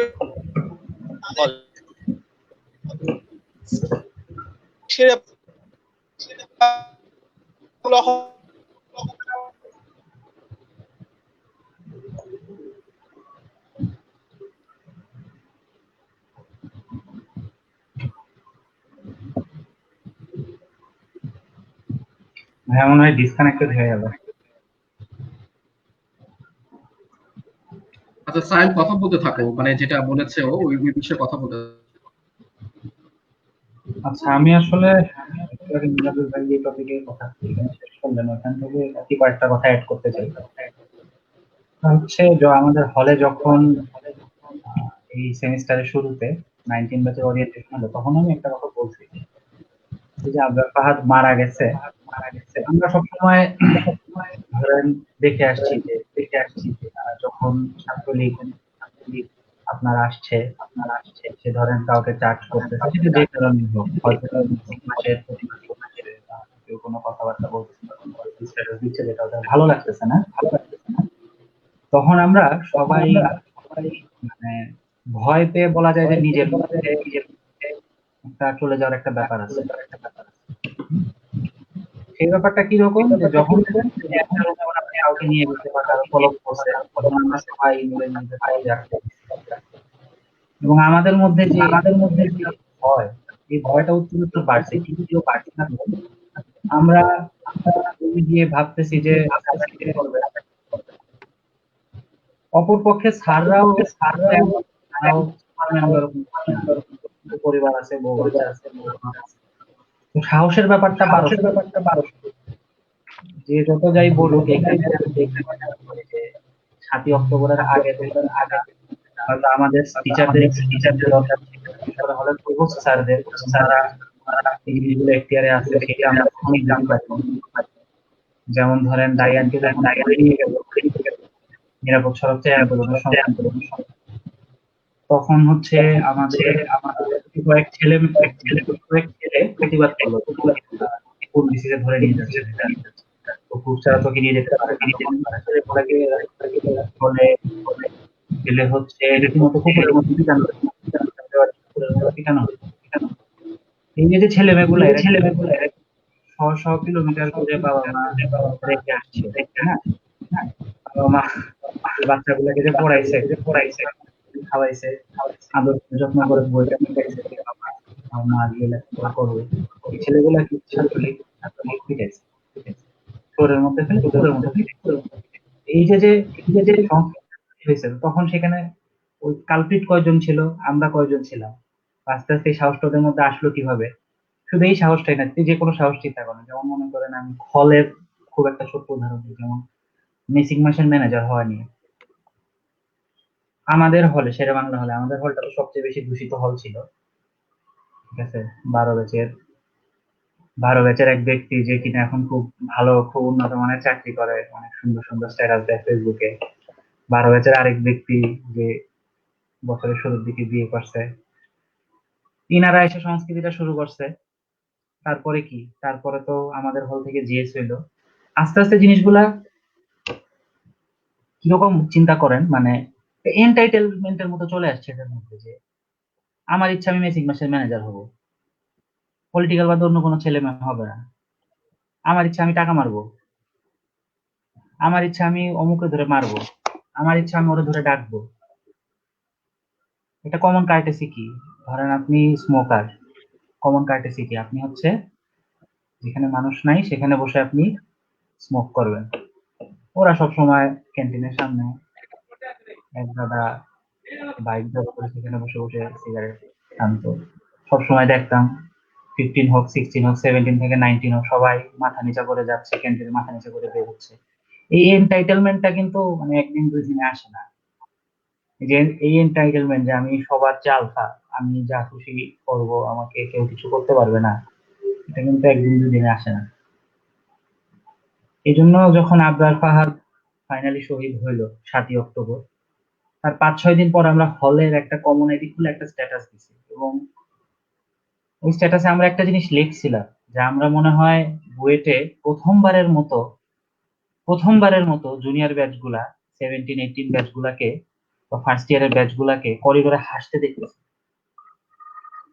এর আগে কখনো দিনের বেলা, কখনো আমি অন্তত নিজে মনে করতে পারি না যে দিনের বেলা বা সন্ধ্যায় বা রাতে কখনো আমি ফার্স্ট ইয়ার বা সেকেন্ড ইয়ারের ছেলে মেয়েদেরকে হাসতে হাসতে ক্যান্টিনে ঢুকতে দেখছি। কখনো আমি মনে করতে পারি না যে ওরা কমন রুমে বসে হাসতেছে। কখনো আমি মনে করতে পারি না যে ফার্স্ট ইয়ারের কোনো ছেলে হচ্ছে ব্যাডমিন্টন খেলায় হাসতেছে, জোরে জোরে কথা বলতেছে। আচ্ছা দাঁড়ান একটু, আমার তো এখানে জিনিসটা হচ্ছে যে আসলে আমার একটু আমি মানে দিনের পর দিন এমন একটা আমি যাবো একটু পরে, এখন একটু এতে আছি। হয়ে গেছি, কাপুরুষ হইতে হইতে বেঁচে থাকা ভুলে গেছিলাম। নিজের মান সম্মান মেরুদণ্ড সবকিছু বন্ধক রেখে ওই যে কিছু হইলে সপ্তাহে একটা দিন সবাই দরজা বন্ধ করে ঢুকে থাকতাম। ওই যে যে ভয়টা, ধুকে ধুকে বেঁচে থাকাটা, আমি সবসময় বলি আবরার নিজের জীবন দিয়ে আমাদেরকে আসলে বেঁচে থাকতে শিখেছে। ছেলেটা আমার চেয়ে বয়সে ছোট, কিন্তু আমি যে সবসময় মাথা নিচা করে হলে হাঁটতাম, মাথা নিচা করে কথা বলতাম। নিরাপদ সড়ক চাই আন্দোলনের পর 2 মাস আমি হলে যেতে পারিনি, ওরা আমার রুমে গেছিল আমার বেডিং ফেলে দেওয়ার জন্য। আমার অপরাধ ছিল যে দাইয়ানকে ধরে নিয়ে যাইতে আসছে, এই পোস্টটা সর্বপ্রথম আমি সিএসবি তে দিছি, কারেন্ট স্টুডেন্টস অফ বুয়েটে। এই দোষে ওরা আমার রুমে গেছে, আমার বেডিং সব ফেলে দিবে, আমাকে ঘরে থাকতে দিবে না। তো আমার রুমমেটরা আমার ট্রাঙ্ক হচ্ছে লুকায় রাখছে, ভাই ও তো নারায়ণগঞ্জ চলে গেছে। এরপর আমি 2 মাস হলে যেতে পারিনি। এই যে যে অপমান, এই যে সম্মান নাই, এই যে আমার মেরুদণ্ড জমা দিয়ে রাখা, এই আবরার ছেলেটা শিখাই দিয়ে গেছে যে মান সম্মান ছাড়া নাই কিছু জীবনে। আমরা যখনই ভয় পাই সবাই মিলে, তখনই আসলে কয়েকটা ক্রিমিনালকে আমরা এন্টাইটেলমেন্ট দিয়ে দিই যে "নে, তোরা কি করবি কর"। এবং আমাদের এই ভয়টা স্যারদের হাত আটকায়। সে যখন দেখে যে হলে 300-400 ছেলে পেলে 50-60টা ছেলের এগেনস্টে পারতেছে না, তখন তো তারাও সাহস পায় না। সাহস জিনিসটা পারস্পরিক, সম্পূর্ণরূপে পারস্পরিক। তো এখন জাস্ট এতটুকুই কামনা থাকবে, আমি অক্টোবর পরবর্তী সময়ে আমার হলটা খুব প্রাণোচ্ছল ভাবে দেখছি। আমি পুরো পিএল টাইম দেখছি, ছেলেরা রাত 2টা-3টা পর্যন্ত ব্যাডমিন্টন খেলতেছে, শীতের মধ্যে ফুটবল খেলতেছে, হাসি খুশি 17-18 এর ছেলেরা একসাথে টেবিল টেনিস খেলতেছে। আমি জাস্ট এতটুকু দোয়া করি যেন আমি 10 বছর পরে গিয়েও আমি দেখতে পারি যে আমার হলে, হয়তো জুনিয়র তখন কাউকে চিনবো না, কি স্বাভাবিক, বাট এতটুকু দোয়া করি ওরা যেন এই জীবনটা পায়। আমরা আসার আগে যেমন শুনছি হলে গেলে অনেক মজা, অনেক আনন্দ, বন্ধু বান্ধব মিলে, এই আনন্দটা যেন ওরা পায়। এটুকুই কামনা। ধন্যবাদ। ধন্যবাদ সাইম ভাইয়াকে। ভাইয়া বলছিলেন ঘটনাটা যখন আবরারকে হত্যা করা হলো তার আগে আসলে শেরে বাংলা হলের পরিস্থিতি কেমন ছিল। ভাইয়া নিজেও সেই হলের ছাত্র ছিলেন। তো এখন ঘটনাটা যখন ঘটে গেল, আবরারকে যখন হত্যা করা হলো, তারপর বুয়েটে একটা আন্দোলন হলো। সেই আন্দোলনে খুব সামনের দিকের একটা মুখ হিসেবে আমরা দেখেছি আবরারেরই ব্যাচমেট শীর্ষ সংসপ্তককে। আমি এখন শীর্ষকে একটু আমাদের উদ্দেশ্যে বলতে বলবো। আহ আবরার হত্যাকাণ্ডের পরের 1 বছরে বুয়েটকে আসলে সে কিভাবে দেখেছে। সে শেরে বাংলা হলের ছাত্র, তো সে শেরে বাংলা হলকে কিভাবে দেখেছে বা অন্যান্য হলে আসলে এখন কি অবস্থা চলছে, ক্যাম্পাসে এখন কি অবস্থা চলছে বা পরিবর্তনের ব্যাপারটা কিরকম হচ্ছে। শীর্ষ। ধন্যবাদ সিফাত ভাইয়াকে। আমি মনে হয় আরেকটু শুরুতেই বলি, কেননা আমার মনে হয় সায়েম ভাই অনেকটাই বলেছে আসলে ক্যাম্পাসে কি পরিমাণ ত্রাসটা ছিল এবং কেন আসে। কিন্তু আমার মনে হয় যে যেহেতু আমরা এতক্ষণ 13 ব্যাচের কাছ থেকে শুনছিলাম আসলে তাদের ক্যাম্পাসের এক্সপিরিয়েন্সটা কি, এবং তারা স্বীকার করেন যে গ্র্যাজুয়াল একটা চেঞ্জ এসেছিল ক্যাম্পাসে, সেহেতু আমরা একদম 1-1-এ ঢুকে বা 18 একদম 1-1-এ ঢুকে ক্যাম্পাসটা কিভাবে পেয়েছে সেখানে একটু মনে হয় কথা বলার দরকার আছে। কারণ আমি যেটা শুনি বা আমি যেটা জানি সেটা হচ্ছে গিয়ে এই যে ক্ষমতার অপব্যবহার এবং এই যে এন্টাইটেলমেন্ট, যে আমি যা খুশি তাই করতে পারি, সেটা দিনকে দিন বেড়েছে, কমেনি। তো সেই জন্য আমার মনে আছে যে আমি ক্যাম্পাসে কখনো একজন ফ্রি এবং একজন মুক্ত স্বাধীন একজন মানুষ হিসেবে ঢুকতে পারিনি যখন আমি 1-1-এ ছিলাম। আমি যেদিন প্রথম ক্লাসে যাই সেই দিন আমাদেরকে দাঁড় করানো হয়, দাঁড় করে শিক্ষা দেওয়া হয় না যে ক্যাম্পাসে কি আছে না আছে, শিক্ষা দেওয়া হয় যে কি করতে পারবা কি করতে পারবা না, এবং তুমি যেহেতু ফার্স্ট ইয়ার, তুমি যেহেতু ছোট, তোমার জন্য কি কি নিষিদ্ধ। তো প্রথম দিন আমি ক্যাম্পাসে যে জানতে পারলাম যে আমার আমার অ্যাডভাইজার স্যারের সাথে মিটিং ছিল, সো আমি অ্যাডভাইজার স্যারের সাথে যোগাযোগ করে ঢুকতে দেরি হয়ে গেছে। আমি জানতে পারলাম যে সিনিয়র, তারপরও অ্যাডভাইজার স্যারের সাথে আগে দেখা করা এর দোষ। আমার ক্লাসে ওয়েট সিনিয়রকে সালাম দিয়ে তারপর অ্যাডভাইজার স্যারের কাছে উচিত ছিল। এবং দ্বিতীয়, যেহেতু আমি দেরিতে ঢুকছি, আমি জানতাম না যে হাফ ওয়াল বলে একটা জায়গা আছে যে ঢুকতে পারবা না। এবং দিশাপু আমার ডিপার্টমেন্টের সিনিয়র, দিশাপুও জানতো না যে দিশাপুর ফার্স্ট ইয়ারের জুনিয়রদেরকে ক্যাফে ঢুকা মানা করে দেওয়া হয়েছে, কেননা জুনিয়ররা ভিড় হয়, ফার্স্ট ইয়ারের কোনো ছেলে পেলে ক্যাফেটেরিয়া যেয়ে খাইতে পারবে না, পলাশীতে ঘুরে যেতে কতই দেরি হোক না কেন। এবং পলাশীতে ঘুরে যাওয়ার ক্ষেত্রেও বলা হয়েছে যে তোমাদের প্রয়োজন বোধে হয়তো আর্কিটেকচারের, আমাদের ডিপার্টমেন্টটা যেহেতু আর্কিটেকচারের একদম সামনে, হয়তো আর্কিটেকচারের পিছনের দিক দিয়ে তুমি যেতে পারো, কিন্তু অন্য বা এই অনুমতিটা না, আর্কিটেকচারের জায়গা ব্যবহার করতে দিবে না। সো আমার মনে হয় যে শুধুমাত্র ক্যাম্পাসের হলের ভিতরে মানুষকে বা হলের ভিতরে একটা চলতো, এইটার মধ্যে আলোচনাটাকে বন্ধ করে ফেলা উচিত হবে না। কারণ ক্যাম্পাস ইটসেলফ একটা প্রিজনের মতো ছিল, যেখানে আপনি কিছু বলতে পারবেন না। আমি এরকম দেখছি যে সিএসবি তে একজন মানুষ একটা ভালো কথা বলছে, একটা কমেন্ট করছে, সেই জন্য আমার বন্ধু বান্ধবকে ডেকে নিয়ে যাচ্ছে। এরকম দেখছি যে একটা নন রেসিডেন্সিয়াল ছেলে কেন ভুল ধরনের বলছে, সেটার জন্য রেসিডেন্সিয়ালদের তাদের পিট হয়েছে। এবং একটা ক্লাস কেন সিনিয়রদের কাছে তথাকথিত বেয়াদব হিসেবে গণ্য হয়েছে, সেই উত্তর জুনিয়রদেরকে চেয়ে ছাদের রাতভর দাঁড় করায় পিটানো হয়েছে। কাজেই এই জিনিসগুলি যে শুধুমাত্রই হলের মধ্যে ছিল, অন্তত 17-18 এসে পড়ার পরে বা 16-17-18 থেকে কি শুধুমাত্রই টোন ডাউন করে হলের মানুষজনকে কি বলবো নির্যাতন করা হয়েছে, মানুষ উপরে রাজনৈতিক পাওয়ারটা এক্সারসাইজ করা হয়েছে, এমন না। আমরা মনে হয় বুয়েটে প্রত্যেকটা পদক্ষেপ দিতেই করছি যে যেই রাজনৈতিক আমাদের বড় ভাই আছে, সেই রাজনৈতিক বড় ভাই কোনোভাবে কোনোভাবে বিরুদ্ধে না যায়, যে কারণে আমার মাইর খাইতে হয়। এবং সেইটা যারা আমরা নন রেসিডেন্সিয়াল ছিলাম শুরুর দিকে, তাদের ক্ষেত্রে হয়তো খানিকটা কম, যারা রেসিডেন্সিয়াল ছিল তাদের ক্ষেত্রে আরো ভয়ঙ্কর লেভেলের। কারণ একজন মানুষ, সে একটা ক্যাম্পাস থাকে 24 ঘন্টা এবং প্রায় সারা থাকে হলের, প্রত্যেকটা মুহূর্তে তার নিজের মুভমেন্টকে তার সীমিত করতে হয়। এইটা বড় ভাই কি ভাববে, এবং বড় ভাই যদি ভাবে আমার, এবং তার সর্বোচ্চ চেষ্টা সম্পর্কেও আজকে বুয়েট রেডিওতে বোধহয় একটা প্রোগ্রাম ছিল, যেখানে আমার বন্ধু শিহাব বলছে যে একটা প্রোগ্রাম হয়েছে, সেই প্রোগ্রামে জোর করে জুনিয়রদেরকে ধরে নিয়ে যাওয়া হয়েছে, যদি তাহলে সারা রাত ধরে পিটাইছে, এবং এটা সম্পর্কে বলার কেউ ছিল না। কাজেই কি পরিমাণ নিয়ন্ত্রণ একটা স্টুডেন্টের উপর ছিল এই সমস্ত মানুষগুলি, সেটি একটু মাথায় রাখা দরকার আর কি। সেখান থেকে আমি মনে করি যে এটা খুবই দুঃখজনক যে এতদিন আমরা কিছু করতে পারি নাই, এবং আমাদের আবরারকে হারাইতে হয়েছে এই আন্দোলনের নাম, এই কিন্তু তাও মনে করি অন্তত এই ক্যাম্পাসে আমরা বর্তমানে যে অবস্থায়, সেইখানে মানুষ নিজে সেন্সর করতে হয় না, নিজেকে বারবার আটকাইতে হয় না যে এইটা করলে আরেকজন মানুষ কি ভাববে, বা এইটা করলে আমার উপর বিরুদ্ধে ব্যবস্থা হবে। এবং আমার আমি ক্যাম্পাসে 19 ব্যাচ ক্লাস করছে শুধুমাত্র 3 সপ্তাহ, আমাদের জন্য দুঃখজনক যে 18 ব্যাচও এইগুলি ফেস করে গেছে।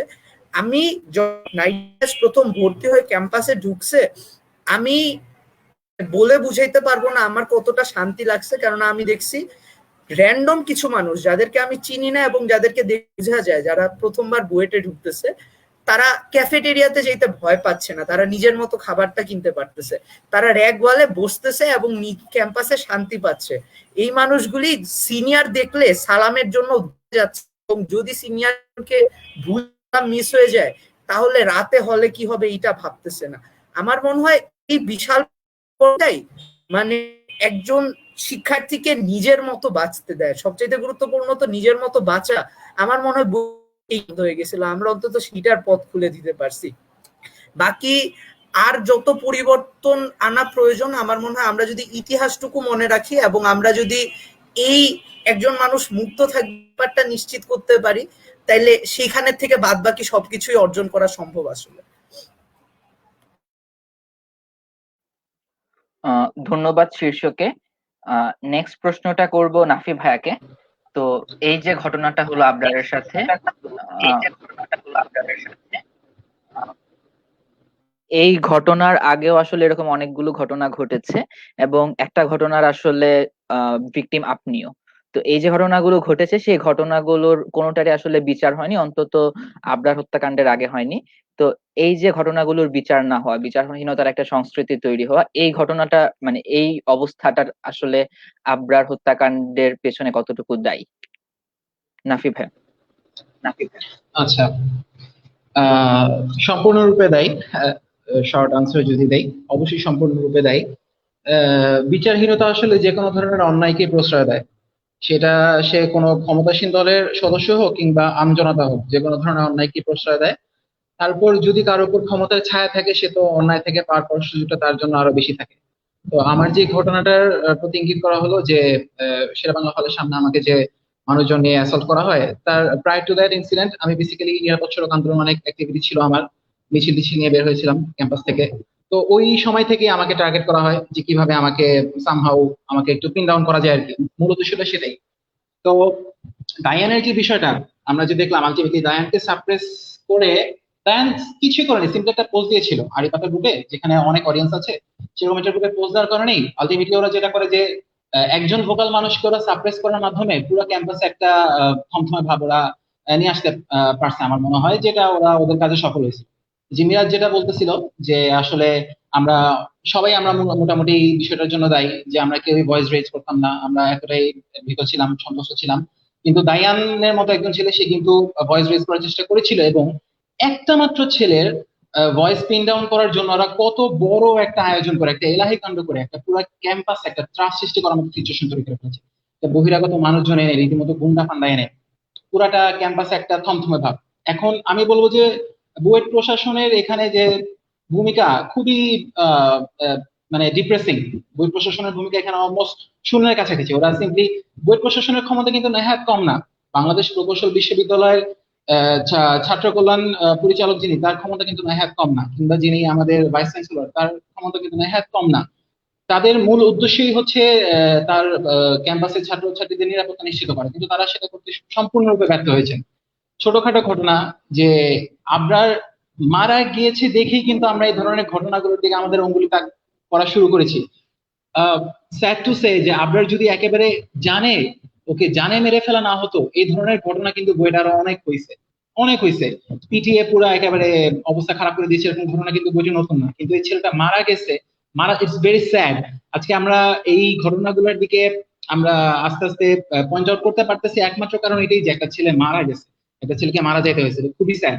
তো আমার সাথে যে ঘটনাটা হয়েছে সেটা আসলে, টু বি পারফেক্টলি অনেস্ট, ক্যাম্পাসে আরো যা সেই হিসেবে আমার ঘটনাটা কিছুই না। আমাকে সিম্পলি সে থ্রেট করছে, থ্রেট করার পর random out of nowhere assault করা শুরু করছে, এরকমই।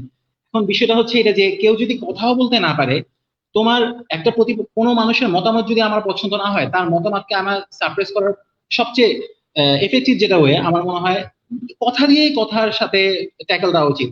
কারো কথা পছন্দ না হলে তাকে ফিজিক্যালি অ্যাসল্ট করার যে বিষয়টা, এই প্র্যাকটিস আসলে বাংলাদেশে একটা রেজিম চলতেছে আর কি এখন। পলিটিক্স আলটিমেটলি ক্ষমতাসীন দলের রাজনীতি করার মধ্যে দিয়ে আসলে কারো রাজনৈতিক মতামত খুব ভালোভাবে প্রকাশ পায় বলে আমার মনে হয় না। ক্যাম্পাসে এসে ক্ষমতাসীন দলের স্টুডেন্ট উইং এর ছাত্র রাজনীতিতে নাম লিখে ফেললাম আর আমি নিজেকে অনেক বড় পলিটিক্যাল ব্যক্তিত্ব মনে করা শুরু করি, এই জিনিসটা আসলে খুবই নাই, এটার আসলে কোনো ভবিষ্যৎ নাই, অনেস্ট উইথ ইউ। আর এই ক্ষমতার যে খেলা, যাই হোক এগুলো নিয়ে আসলে কথা বেশি বাড়িয়ে লাভ নেই। আলটিমেটলি কোশ্চেনটা যেটা ছিল যে আগের এই ঘটনাগুলো যেগুলো আলটিমেটলি কোনো বিচার হয়নি সেগুলোই কি আজকের এই ঘটনার পিছনে দায়ী কিনা? হ্যাঁ, ডেফিনেটলি সেই জিনিসগুলোই দায়ী। Thank you. থ্যাঙ্কস নাফি ভাইয়া। তো নাফি ভাই আসলে এই ব্যাপারটা খানিকটা বলেও দিয়েছেন, তাও যে প্রশাসন আসলে এই ব্যাপারগুলো সম্পর্কে অনেক ক্ষেত্রে হয়তো জানতো এবং তারপরেও তাদের কাছ থেকে তেমন কোনো উদ্যোগ আমরা দেখতে পাইনি। তো আমার নেক্সট প্রশ্নটা হচ্ছে জিসান ভাইয়াকে, যে আপনার অভিজ্ঞতাটা আসলে কিরকম ছিল? প্রশাসন ব্যাপারগুলো জানার পরেও কেন তেমন কোনো উদ্যোগ নেয়নি? তারা কি আসলে উদাসীন ছিল নাকি তারা আসলে অসহায় ছিল, বা এই উদাসীনতা বা অসহায়তার পিছনে কারণটা কি ছিল?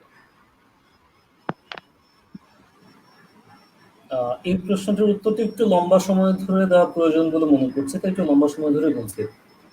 প্রথমত সিচুয়েশন হতে পারে দুটো। এক, প্রশাসন কোন একটি পার্টিকুলার ঘটনা সম্পর্কে জানে না। দুই, প্রশাসন সেই ঘটনাটি জানে। এখন যদি আমরা আপনার হত্যাকাণ্ডের ঘটনাটি ধরে থাকি কিংবা তার আগের নির্যাতনের ঘটনা ধরে থাকি, যদি এমন হয় যে প্রশাসন সেই ঘটনাটি জানে না, এটি নিজেই প্রশাসনের জন্য একটি ব্যর্থতা। কারণ প্রশাসনের যারা আছেন, আমাদের ডিএসডব্লিউ বলতে পারি, আমাদের প্রক্টর বলতে পারি, বা আমাদের হলে যারা যেসব সিনিয়র টিচাররা হলের দায়িত্বে থাকেন, ভিসি বলতে পারি, বা টিচার, রেগুলার যারা টিচার আছেন, তারা এই ঘটনাগুলো সম্পর্কে জানেন না। তার মানে হচ্ছে তারা ওই পার্টিকুলার হলের বা ওই পার্টিকুলার ক্যাম্পাসের দায়িত্বগুলো পালন করতে ব্যর্থ। খুবই সহজ ভাষায় বলতে গেলে, আপনি যদি একটি নির্দিষ্ট দায়িত্বে অবস্থান করে থাকেন, আপনাকে আপনার ওই দায়িত্বের অধীনস্থ যত ঘটনা আছে সেটা আপনাকে জানতে হবে। আপনি যদি হলের প্রভোস্ট হয়ে থাকেন, আপনার হলে কি ঘটছে, কখন কি হচ্ছে, কোনো অন্যায় হচ্ছে কিনা, ছাত্রদের উপর নির্যাতন করা হচ্ছে কিনা, এই সমস্ত বিষয় সম্পর্কে আপনাকে অবগত থাকতে হবে। সেটি কিভাবে থাকবেন সেটি আপনার দায়িত্ব।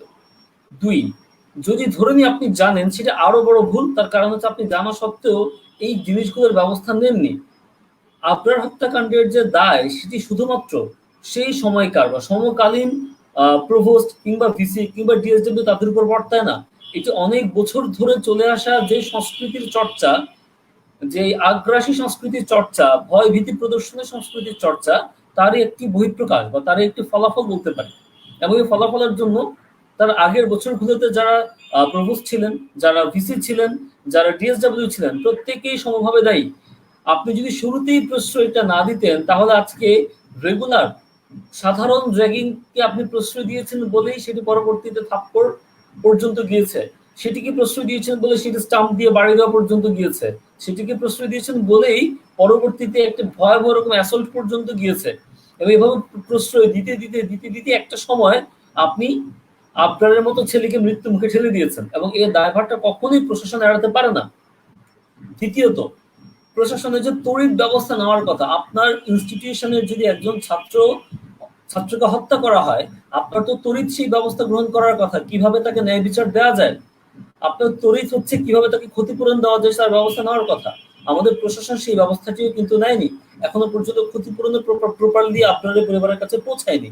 তার মানে আমাদের যে বুয়েটের প্রশাসন, সেই প্রশাসন আগে থেকে শুরু করে বর্তমান পর্যন্ত যারা আছেন সবাই কম বেশি সেই জায়গাটিতে ব্যর্থ বলে আমি মনে করছি।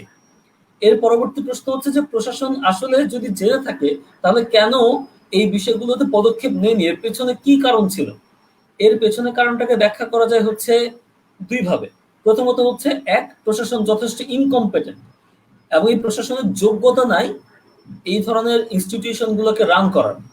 দুই, যেটি গুরুত্বপূর্ণ, সেটি হচ্ছে প্রশাসন যদি মনে করে যে আমার এই গতি বাঁচিয়ে রাখতে হলে আমাকে রাজনীতির ছত্রছায়ায় থাকতে হবে, ছাত্র রাজনীতি যারা করছে তাদেরকে সেফ রাখতে হবে, তাদের বিরুদ্ধে প্রপারলি ভয়েস রেজ করা যাবে না, কেননা আমার এই পার্টিকুলার পজিশনটি তাদের হাতে জিম্মি, তাহলে তো তিনি কখনোই এই অন্যায়গুলোর প্রতিবাদ করতে পারবেন না। খুবই সহজ হিসাব। এবং আমরা দেখতে পেয়েছি কিভাবে বিভিন্ন সময়ে আমরা দেখা গেছে কোনো একজন ডিপার্টমেন্টের হেডের কাছে গিয়েছি কোনো একটা ফাংশনের অনুমতি নেওয়ার জন্য, উনি আবার তথাকথিত ছাত্র রাজনীতির সাথে যুক্ত এক ব্যক্তিকে, স্টুডেন্টকে ফোন দিলেন, আমারই সহপাঠী, তাকে ফোন দিলেন, জিজ্ঞেস করলেন এই ধরনের প্রস্তাব কেন সাধারণ ছাত্ররা আনছে, তোমরা কেন আনছো না? সুতরাং বোঝা যায় যে তারা তাদের ছোট ছোট সমস্ত পদক্ষেপের ক্ষেত্রে তারা বিশ্বাস করেন যে আমাকে ছাত্র রাজনীতি যারা করে তাদের সাথে হাত মিলিয়ে চলতে হবে। এবং এই যে তাদের একটা অসহায়ত্ব, এই অসহায়ত্ব যুগ যুগ ধরে তারাই তৈরি করেছেন, তারাই শুরুতে প্রশ্রয় দিয়ে, তারাই শুরুতে গদিতে বসার জন্য এই ক্ষমতাগুলোকে ব্যবহার করেছেন, যেই কারণে অনেকটা নিশ্চুপ থেকে তারা তাদের দায়িত্বগুলোকে পালন করার চেষ্টা করেছেন এবং দায়িত্ব অবহেলা করেছেন। এই ক্ষেত্রে আমি আরো কিছু কথা বলতে চাই, সেটা শুধুমাত্র প্রশাসনের দায়ভার নিবে তাও না। আমার মনে হয় আমাদের এখানকার যারা শিক্ষার্থী আছে, সাধারণ শিক্ষার্থী যারা অতিথি ছিলেন, তাদেরও দায়ভার নিতে হবে। প্রতিবাদ করা যায়নি কেন? প্রতিবাদ করতে হতো। আপনার প্রশাসন আপনার কথা শুনছে না, এটি যে পাবলিক ইউনিভার্সিটি, তাকে আপনি সেই কথা শোনানোর ব্যবস্থা নিতে হতো। যতদিনে না সমস্ত সিচুয়েশনটি চূড়ান্ত পর্যায়ে চলে গিয়েছে, তার আগে ভয়েস রেজ করার কথা ছিল। সবচেয়ে গুরুত্বপূর্ণ বিষয় যেটি, যদি প্রশাসন এবং সাধারণ ছাত্র একত্রিত হয়ে কাজ করে তাহলে সমস্ত কিছু সমাধান করা সম্ভব ছিল। মোস্ট ইম্পর্টেন্টলি, সাধারণ ছাত্রকে করতে হয় জোর করে, প্রশাসনের কাছে রয়েছে লিখিত ক্ষমতা, প্রশাসনের কাছে রয়েছে সিন্ডিকেট থেকে প্রাপ্ত ক্ষমতা, তাদের কাছে যে ক্ষমতা রয়েছে তারা সেটি ব্যবহার করলেন না কেন? হত্যা করার পরবর্তীতে ঘন্টার পর ঘন্টা পার হয়ে যায় কিভাবে? কেন পুলিশ এসে ডিরেক্টলি গ্রেফতার করে না? কেন ডিএসডব্লিউ ডিরেক্টলি তাদেরকে হল থেকে ওই মোমেন্টে পুলিশের কাছে সোপর্দ করেন না? বা আরো ডিটেলসে বলতে গেলে আরো অনেক কথা বলতে হয়। ছোট ছোট ফান্ড ইস্যু করার ক্ষেত্রে কেন নির্দিষ্ট ছাত্র রাজনীতির সাথে সংযুক্ত ক্লাবগুলোকে আপনি প্রাধান্য দিবেন? এইভাবে নানাভাবে ছোট ছোট প্রত্যেকটি জায়গায় বিশেষ প্রিভিলেজ দেওয়ার চেষ্টা করেছেন, যেখানে ছাত্র রাজনীতি হতে পারতো ছাত্রদের জন্য, হতে পারতো ইউসি নির্বাচন হতে পারতো, অনেক কিছুই হতে পারতো। বাট আপনারা প্রশাসন, এই ছাত্র রাজনীতি বন্ধের পিছনে প্রশাসনের দায়টা অনেক বেশি। প্রশাসন তাদের দায়িত্ব সঠিকভাবে সম্পন্ন করতে পারে না, ছাত্র রাজনীতি বিকৃত অবস্থায় পৌঁছে যায়, আপনার মতো একটি সাধারণ ছাত্রকে জীবন দিতে হয়। এবং আমরা বিশ্বাস করি হচ্ছে যতদিন না প্রশাসনের ছাত্র রাজনীতির কাছে বাধা পড়ে থাকবে, ততদিন পর্যন্ত প্রশাসন কখনোই মেরুদণ্ড সোজা করে দাঁড়াতে পারবে না। ছাত্রদের জন্য প্রশাসন আগেও দাঁড়াতে পারেনি, আমি নিশ্চিত না যে তার ভবিষ্যতে কতটা দাঁড়াতে পারবেন। আমার কাছে মনে হয় ইউনিভার্সিটিতে যে প্রশাসনে যারা কাজ করেন, সেখানে পলিটিক্যাল অ্যাপ্রোচ বা পলিটিক্যালি তাদের নিয়োগ দেওয়া বা তাদের নিয়োগের সাথে পলিটিক্যাল অ্যাফিলিয়েশন, এই বিষয়গুলোকে মুছে ফেলা দরকার। স্পেশালি টেকনোলজিক্যাল ইউনিভার্সিটি যেগুলো আছে, সেখানে এই বিষয়টা আরো গুরুত্বপূর্ণ, কেননা তাদের পড়াশোনা বা সাবজেক্টের সাথে অনেক বেশি কানেক্টেড, সেটিও না। তো প্রশাসনকে উন্মুক্ত করতে হবে। যারা ক্যাম্পাসকে ভালোবাসেন, ছাত্রদের পছন্দের মানুষ, যারা ছাত্রদের সাথে থাকেন, ছাত্রদের জন্য কাজ করেন, তাদের ক্ষমতায় যেতে হবে, তাদের পজিশনগুলোতে বসতে হবে। শুধু বসলেই হবে না, আমি সম্মান নিব, আমি আমার বেতন নিব, কিন্তু সেখানে বসে আমি ছাত্রদের জন্য কাজ করব না, তাহলে আমার সেই পজিশনটাতে বসার কোনো প্রয়োজন নাই। আমার কাছে মনে হয় এই সমস্ত ঘটনার, আবরারের ঘটনাটা তো একটি কনসিকুয়েন্স হয়েছে, যে সে খুন হয়ে গিয়েছে বা সে মারা গিয়েছে বা সে শহীদ হয়েছে, কিন্তু এর আগে পর্যায়ক্রমে যে ধরনের ঘটনা ঘটেছে, সেই ঘটনাগুলোর উপযুক্ত শাস্তি প্রদান না করা, উপযুক্ত বিচার না করা, এই সমস্ত কালচারটাকে সামনের দিকে এগিয়ে নিয়ে এসেছে একটি ব্যর্থ প্রশাসন। তারা যদি কাজ করতে, কথা বলতে, আমার ধারণায় কোনো কিছুই হতো না, আপনাকে জীবনও দিতে হতো না। শুধু তাই নয়, হলে হলে নেশার হার বেড়ে যাওয়া, ক্যাম্পাসে নেশার হার বেড়ে যাওয়া, এবং হচ্ছে অন্য ইউনিভার্সিটির সাথে যখন সমস্যা হয়, তখন আপনি আপনার ছাত্রদেরকে রক্ষা করতে পারেন না, তাদের হয়ে কথা বলতে পারেন না জোর গলায়। তো আপনি এমন একটা প্রশাসনের কথা, আমরা আসলে এমন একটা প্রশাসনের কথা বলছি যারা আসলে কোন বিষয় জোর গলায় কথা বলতে পারে, এটি আসলে প্রশ্নবিদ্ধ হয়ে দাঁড়িয়েছে। ওভারঅল একটা টক্সিক পরিবেশ তৈরি করা হয়েছে, ওভারঅল ক্যাম্পাসে বা হলের ভিতরে, যে টক্সিক পরিবেশের শিকার হয়েছে হচ্ছে আমাদের সাধারণ ছাত্র। আরো বলা যায়, হলে সিট দেওয়া থেকে শুরু করে, কেন হলে সিট দেওয়ার জন্য ছাত্র রাজনীতি যারা করেন সেই নেতাদের সাথে আপনাকে যোগসাজশ করতে হবে, কেন তাদেরকে রিকোয়েস্ট করতে হবে, রিকোয়েস্ট কেন করতে হবে? আপনার যে রুলস আছে, সে রেগুলেশনসটা আপনি ফলো করবেন, সে ফলো করে তাকে সিট দিবেন। একটা ছাত্রকে আপনি একটা পার্টিকুলার রাজনৈতিক সংগঠনের সাথে এনটাইটেল করে ফেলেন, যখন না আপনি তাকে তার প্রাপ্য সিটটি দিতে পারেন না, সে জায়গায় হচ্ছে বিশেষ অনুরোধ আপনি তাকে সিটটি দিবেন। তো এইভাবে নানাভাবে আমার কাছে মনে হয়েছে প্রশাসন আসলে বায়াসনেস প্রদর্শন, দায়িত্বে অবহেলা, এবং হচ্ছে বিষয়গুলোকে গুরুত্বের সাথে না দেখা, এবং ইনকম্পিটেন্সও বলতে পারি, তাদের ধরুন অযোগ্যতাও বলতে পারি, এবং সবশেষ আসলে তাদের অসহায়ত্ব, যিনি দীর্ঘদিন ধরে তারাই আসলে তৈরি করেছেন, সেই কারণেই হচ্ছে আমাদের এত মর্মান্তিক একটি ঘটনা দেখতে হয়েছে। তো প্রশাসনকে আরো শক্ত হতে হবে বলে আমি বিশ্বাস করি। ধন্যবাদ। সিফা। ধন্যবাদ জিসান ভাইয়া। তো ভাইয়া যেরকম বলছিলেন প্রশাসনের ব্যর্থতার অনেকগুলো জায়গা ছিল, আর প্রশ্নের বাইরে থেকেও ভাইয়া তার একটা অবজারভেশন বললেন যে সাধারণ ছাত্রদেরও আসলে এখানে কাজ করতে পারার বা কাজ করার একটা জায়গায় অভাব ছিল। তো আমি নিজেও দেখেছি যে হলের সিট পাওয়ার জন্য বা অন্যান্য সুযোগ সুবিধা পাওয়ার জন্য রাজনীতির সাথে যুক্ত না এরকম অনেকেও আসলে রাজনৈতিক নেতাদের মন জুগিয়ে চলতো বা তাদের কাজকর্মে সমর্থন দিয়ে যেত। তো পরের প্রশ্নটা হচ্ছে মিরাজুল ভাইয়ার কাছে।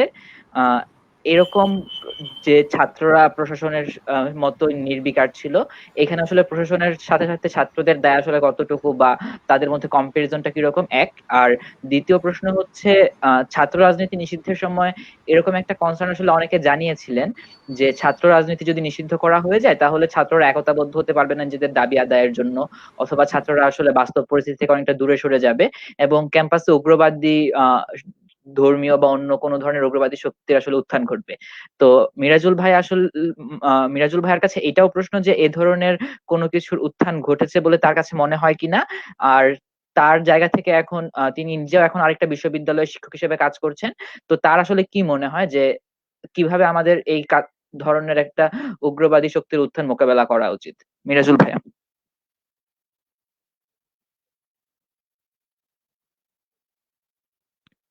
ভাইয়া শুনতে পাচ্ছি না, আপনার মনে হয় মাইক্রোফোন মিউট করা। ধন্যবাদ সিফাত বা মেনশন করার জন্য। সো প্রশ্নগুলো খুবই গুরুত্বপূর্ণ কিছু প্রশ্ন, ধন্যবাদ দিতে চাচ্ছি প্রশ্নগুলো করার জন্য। তো সবার প্রথমেই শিক্ষার্থীদের দায়ী ছিল কিনা, অবশ্যই জিসান ভাই বলেছেন, আমি আবারও জোর দিয়ে বলতে চাই শিক্ষার্থীদের সিংহভাগ দায়ী ছিল। কারণ কি, বাংলাদেশ প্রকৌশল বিশ্ববিদ্যালয় হচ্ছে একটা আসলে সরকার নিয়ন্ত্রিত একটা বিশ্ববিদ্যালয়। তো যে কোনো গভর্নমেন্ট বডির একটা নির্দিষ্ট একটা আচরণ হচ্ছে কি, যখন যে সরকার ক্ষমতায় থাকে সেই গভর্নমেন্ট বডির যেই পার্ট থাকে, যে অংশগুলো থাকে, তারা সেই সরকারের প্রতি অনুগত হয়। এটা স্বাভাবিক, নিজের সুবিধা পাওয়ার জন্য, নিজের জায়গাটাকে লেভারেজ করার জন্য, ঠিক আছে, বা নিজে বেশি ভালো সুযোগ সুবিধা পাওয়ার জন্য, এটা হয়, এটা খুব স্বাভাবিক। তো সুতরাং বুয়েট অ্যাডমিনিস্ট্রেশনে আসলে যেই আলটিমেটলি যে মানুষগুলোর কাছে হয়তো বা ক্ষমতা আছে বা বুয়েট অ্যাডমিনিস্ট্রেশন যারা থাকবে তারা অবশ্যই পক্ষপাতিত্ব করতেই পারে সরকারের প্রতি বা রাজনৈতিক সরকারের অধীনস্থ রাজনৈতিক দলের প্রতি। সুতরাং তাদের প্রতি যতটা না ক্লেমটা আসে তার চেয়ে অনেক বেশি ক্লেমটা আসে আসলে বুয়েটের ছাত্রদের উপর। কারণ ছাত্র রাজনীতি যে মানুষগুলো করে, যতগুলো ছাত্র করে ছাত্র রাজনীতি, যদিও এই সংখ্যাটা অনেক বেড়ে গেছে। আমরা যখন ক্যাম্পাসে যখন ঢুকি 2015 সালে, তখন যতজন ছাত্র রাজনীতি করতো, ছাত্রলীগ করতো, পরবর্তীতে আমরা যখন বের হই সেই সংখ্যাটা মনে হয় 3-4 দিয়ে গুণ হয়ে যাবে, অনেক বেশি এক্সপোনেনশিয়ালি বেড়ে গেছিল সংখ্যাটা এই সুযোগ সুবিধার জন্য। তো অবশ্যই প্রশাসন আসলে এই জায়গাতে আসলে দূষিত হতেই পারে, কিন্তু ছাত্ররা তো হতে পারে না, এটা মেনে নেওয়া যায় না। মানে বুয়েটের ছেলেপেলেদের সমস্যা ছিল আসলে, যেটা আমি নিজে যেটা অবজার্ভ করেছি, এরা বেশিরভাগ ছেলেপেলে হচ্ছে চুপ, এরা সাইলেন্ট থাকতে পছন্দ করে। যতক্ষণ না নিজের ঘরে আগুন না লাগে এরা কথা বলে না, যতক্ষণ না নিজের পিঠ যতক্ষণ না দেয়ালে না থেকে যায় এরা কথা বলে না। আমার তো কিছু হচ্ছে না, আমার ডিপার্টমেন্টের বা আমার ব্যাচের একটা ছেলেকে নিয়ে জিমনেশিয়ামে নিয়ে পিটাইছে, তো কি হয়েছে, আমাকে তো পিটাই নাই। এদের মেন্টালিটিটা হচ্ছে এরকম, সো কিছুটা স্বার্থপর মেন্টালিটি, এটা বুয়েটের অধিকাংশ শিক্ষার্থীদের মধ্যে ছিল তখনকার। এটা একটা অন্যতম কারণ বলে আমি মনে করি, এটা শিক্ষার্থীদের ব্যর্থতা। দ্বিতীয়ত, এই শিক্ষার্থীদের মধ্যে খুব গুরুত্বপূর্ণ একটা বড় অংশের শিক্ষার্থীরা ছিল যারা কিনা হচ্ছে সুবিধা ভোগকারী। তারা পলিটিক্যালি যারা কিনা খুব বেশি পাওয়ারফুল, সেই সকল বন্ধুদের সাথে তারা তাদের সাথে বন্ধুত্ব বজায় রেখে চলতো। তাদের সাথে বন্ধুত্ব কেন বজায় রেখে চলতো? কারণ ওদের সাথে বন্ধুত্ব বজায় রেখে চললে ক্যাম্পাসের বিভিন্ন ধরনের সুবিধা পাওয়া যাবে, যে কোনো কিছু অ্যারেঞ্জ করতে গেলে তার মতামতটা সে জোর করে চাপাতে পারবে, সে আরো অনেক ধরনের সুযোগ সুবিধা পাবে। হয়তোবা সে যখন কিনা র্যাক ব্যাচের অংশ হবে, সে হয়তোবা র্যাক ব্যাচে সে প্রভাব খাটিয়ে অনেক কিছু করতে পারবে, সে যদি কিনা পলিটিক্যালদের বন্ধু হয়। সো এভাবে আমরা দেখেছি কিভাবে আসলে বুয়েটের মানুষজন, এই মানুষগুলোর মধ্যে কিছু মানুষ এই পলিটিক্যালদের সাথে বন্ধুত্ব বজায় রেখে তাদের সুযোগ সুবিধাগুলোকে হচ্ছে তারা নিয়েছে। এদের দোষটা আরো অনেক বেশি, এরা আরো অনেক বেশি অভিযুক্ত আগের যারা কিনা সাইলেন্ট ছিল তাদের চেয়ে, ঠিক আছে। সো এই দুই শ্রেণীর মানুষ আসলে বুয়েটে ছিল। এখন এই যে বুয়েটের শিক্ষার্থীদের উপর যে দায়ের যে কথাটা বলছি, আর দায়ের কথাটা আরো কিভাবে আসে, বুয়েটে বিভিন্ন ধরনের প্রোগ্রাম আয়োজন হতো। 16 ডিসেম্বরের প্রোগ্রাম, 26 মার্চের প্রোগ্রাম, এই ধরনের প্রোগ্রাম থেকে বুয়েটের ছাত্র কল্যাণ পরিষদ থেকে ক্লাবগুলোকে কিছু টাকা দেওয়া হয়। তো নিয়ম হচ্ছে প্রতিটা ক্লাব থেকে প্রতিটা ক্লাবকে আলাদা আলাদা করে একটা অ্যামাউন্ট দেওয়া হবে। কিন্তু আমি যখন বুয়েট থেকে বের হই তখন আমি শেষ দিকের প্রোগ্রামগুলোতে দেখেছি যে এই কথাগুলো বলতে যাওয়ার কথা আসলে ডিএসডব্লিউ স্যারের সাথে বা ডিএসডব্লিউ তে যারা থাকেন তাদের সাথে কথাগুলো বলে হচ্ছে ক্লাবের যারা প্রেসিডেন্ট জিএস থাকে তারা, সভাপতি সাধারণ সম্পাদক যারা থাকে তারা। কিন্তু আমি দেখেছি শেষ দিকে এসে যে আসলে কথা বলতে গিয়েছে একটা ব্যাচের একদম ফাইনাল যে ব্যাচটা আছে সেই ব্যাচের যে ছাত্রলীগের যারা নেতাকর্মী তারা কথা বলেছে, সবগুলো ক্লাবের যে টাকাটা পাওয়ার কথা সেই টাকাটা একবারে ডিএসডব্লিউ বা ছাত্র কল্যাণ পরিষদ থেকে সেই ছাত্র লীগ বা ছাত্র রাজনীতির যে নেতাকর্মীরা দেখা করতে যেতেন তাদের হাতে তুলে দেওয়া হয়েছে এবং তারাই পুরো জিনিসটাকে মনিটর করেছে। কিন্তু জিনিসটা আসলে কিন্তু ক্লাব ওয়াইজ ডিস্ট্রিবিউট হয়ে যাওয়ার কথা, ঠিক আছে? হয়তোবা প্রত্যেকটা আলটিমেটলি কিছু কিছু হয়তোবা প্রতিটা ক্লাবের ইভেন্টেই হয়তোবা তারা ডিস্ট্রিবিউট করার চেষ্টা করেছে, কিন্তু দ্য ওয়ে ওয়াজ কমপ্লিটলি রং। কিন্তু এক হাতে দেওয়ার কথা না, কখনো এটা ডিস্ট্রিবিউট করে দেওয়ার কথা, ঠিক আছে? এরকম আরো অনেক ম্যাল ফাংশনালিটি আমি দেখতে পেয়েছি। তো একইভাবে যেমন প্রশাসনের দিক থেকে ব্যর্থতা ছিল এবং একইভাবে আসলে ছাত্র শিক্ষার্থীদের দিক থেকেও ব্যর্থতা ছিল। আমি নিজের চোখে দেখেছি 16 ডিসেম্বরের পুরস্কার বিতরণীতে প্রাক্তন এক সিনিয়র শিক্ষক পুরস্কার দিতে উঠেছেন স্টেজে, সাথে 2 জন ছাত্রলীগের নেতাকর্মী, যা ছাত্রলীগের সভাপতি আর ছাত্রলীগের সাধারণ সম্পাদককে নিয়ে উনি বুয়েটের একটা আনুষ্ঠানিক একটা প্রাতিষ্ঠানিক একটা অনুষ্ঠানের পুরস্কার বিতরণীর জন্য তিনি স্টেজে উঠেছেন। মানে কিভাবে মানে বুয়েটের কোন একটা ইভেন্টের প্রতিযোগিতায় পুরস্কার দিবে, নিশ্চয়ই ভিসি স্যার আসবেন অথবা ডিএসডব্লিউ স্যার আসবেন, প্রাতিষ্ঠানিকভাবে আমাদের যারা আলটিমেটলি যাদের হাতে দায়িত্ব আছে তারাই কাজগুলো করবেন। সবকিছু আসলে এই ম্যাল ফাংশনালিটির মধ্যে ছিল, ঠিক আছে? সো এর পরবর্তীতে সুতরাং শিক্ষার্থীদের দোষ অনেক অনেক, এবং এই শিক্ষার্থীরাই যে শিক্ষার্থীরা ওই ছাত্রলীগ করা বা ছাত্র রাজনীতি করা বন্ধুদেরকে কাজে লাগিয়ে সুযোগ সুবিধা ভোগ করেছে।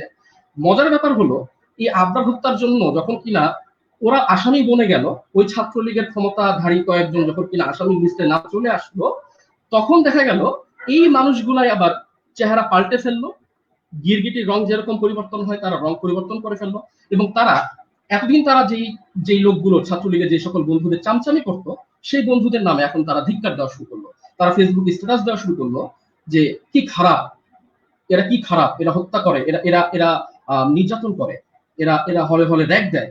কিন্তু এই মানুষ এই মানুষগুলাই কিন্তু আসলে এই মানুষগুলোকে তারা কিন্তু আপনি সাপোর্ট করে এসেছে। সুতরাং এর রং পরিবর্তনকারী অনেকগুলো মানুষও কিন্তু বুয়েটে ছিল। এদেরটা আসলে মানে এদের কাজকর্ম দেখলে আসলে হাসিও পায় বা রাগও উঠে, দুইটাই আসলে হয়।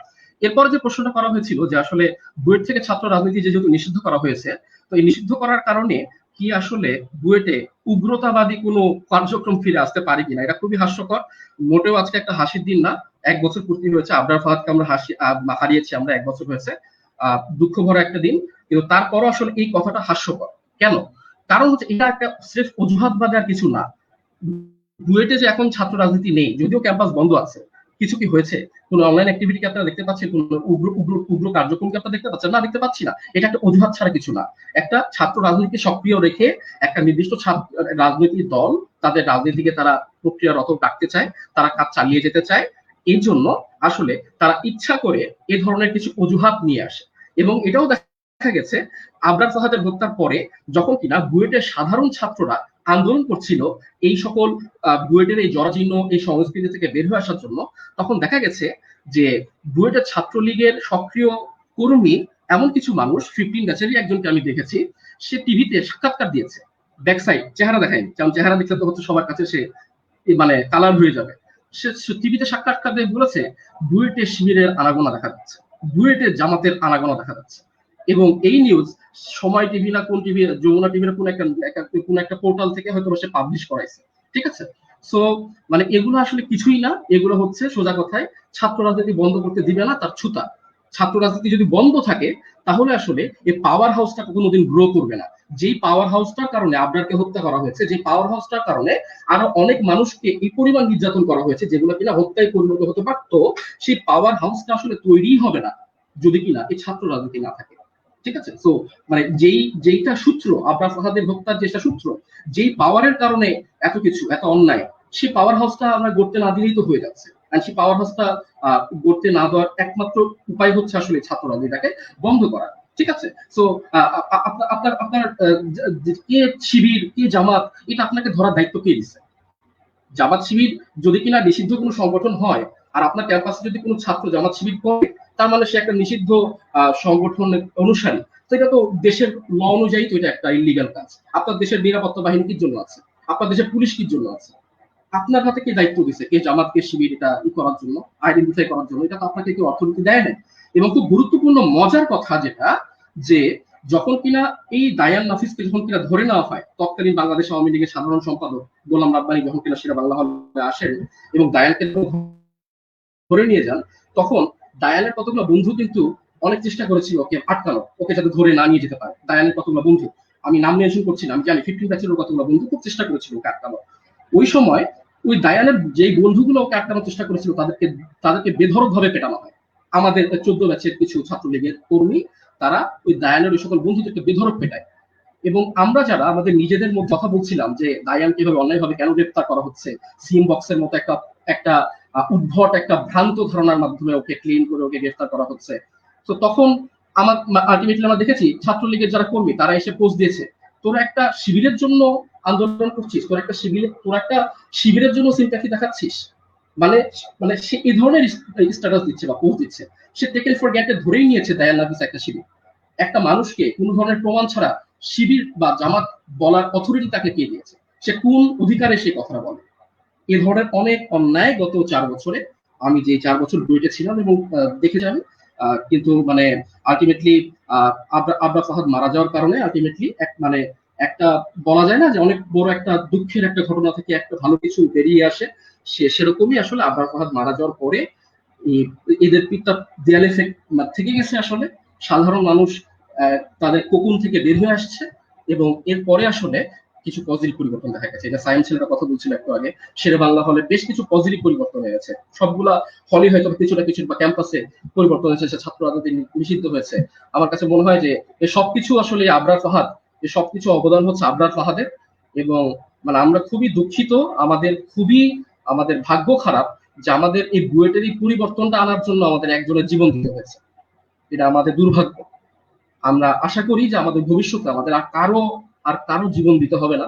জীবন না দিয়ে আমরা আমাদের এই অবস্থাটা, বর্তমানের বুয়েটের অবস্থাটা ধরে রাখতে পারবো এবং এই ধরনের কোনো ছাত্র রাজনীতি বা ছাত্রলীগকে আর ক্যাম্পাসে ফিরতে দেওয়া যাবে না। এটা যাতে রানিং স্টুডেন্টরা সবাই মাথায় রাখে। ধন্যবাদ মিরাজুল ভাইয়াকে। মিরাজুল ভাই আসলে বেশ গুরুত্বপূর্ণ একটা কথা বললেন যে কিভাবে আসলে এই জুজুটা দেখিয়ে ছাত্র রাজনীতিকে জাস্টিফাই করার চেষ্টা করা হচ্ছিল। তো এখন আসলে তার পরের যে প্রশ্নটা সেটা হচ্ছে দিশা আপুর কাছে। আমরা দেখেছি বিভিন্ন সময় আসলে ছাত্রলীগ তাদের ক্ষমতা বা অন্যান্য রাজনৈতিক দল যারা ছিল তারা তাদের ক্ষমতাকে টিকিয়ে রাখার জন্য সাধারণ ছাত্রদেরকে ভাগ করার একটা কাজ করতো। বলা হতো যে বিভিন্ন বিষয় হচ্ছে হলের একান্তই বিষয় এবং এখানে বাকিদের আসলে কথা বলার দরকার নাই, অথবা যারা হলে থাকে না তারা আসলে বুয়েটের কালচার বা বুয়েটের ব্যাপারগুলোকে খুব একটা বুঝতে পারে না। তো এই ধরনের কথাবার্তাগুলো বলার মাধ্যমে আসলে কিভাবে ছাত্রদেরকে আলাদা করে ফেলা হয়েছিল বা ভাগ করে ফেলা হয়েছিল এবং এটা কিভাবে আসলে ক্ষমতার স্ট্রাকচারটাকে ধরে রাখছিল সেটা নিয়ে যদি দিশাপু একটু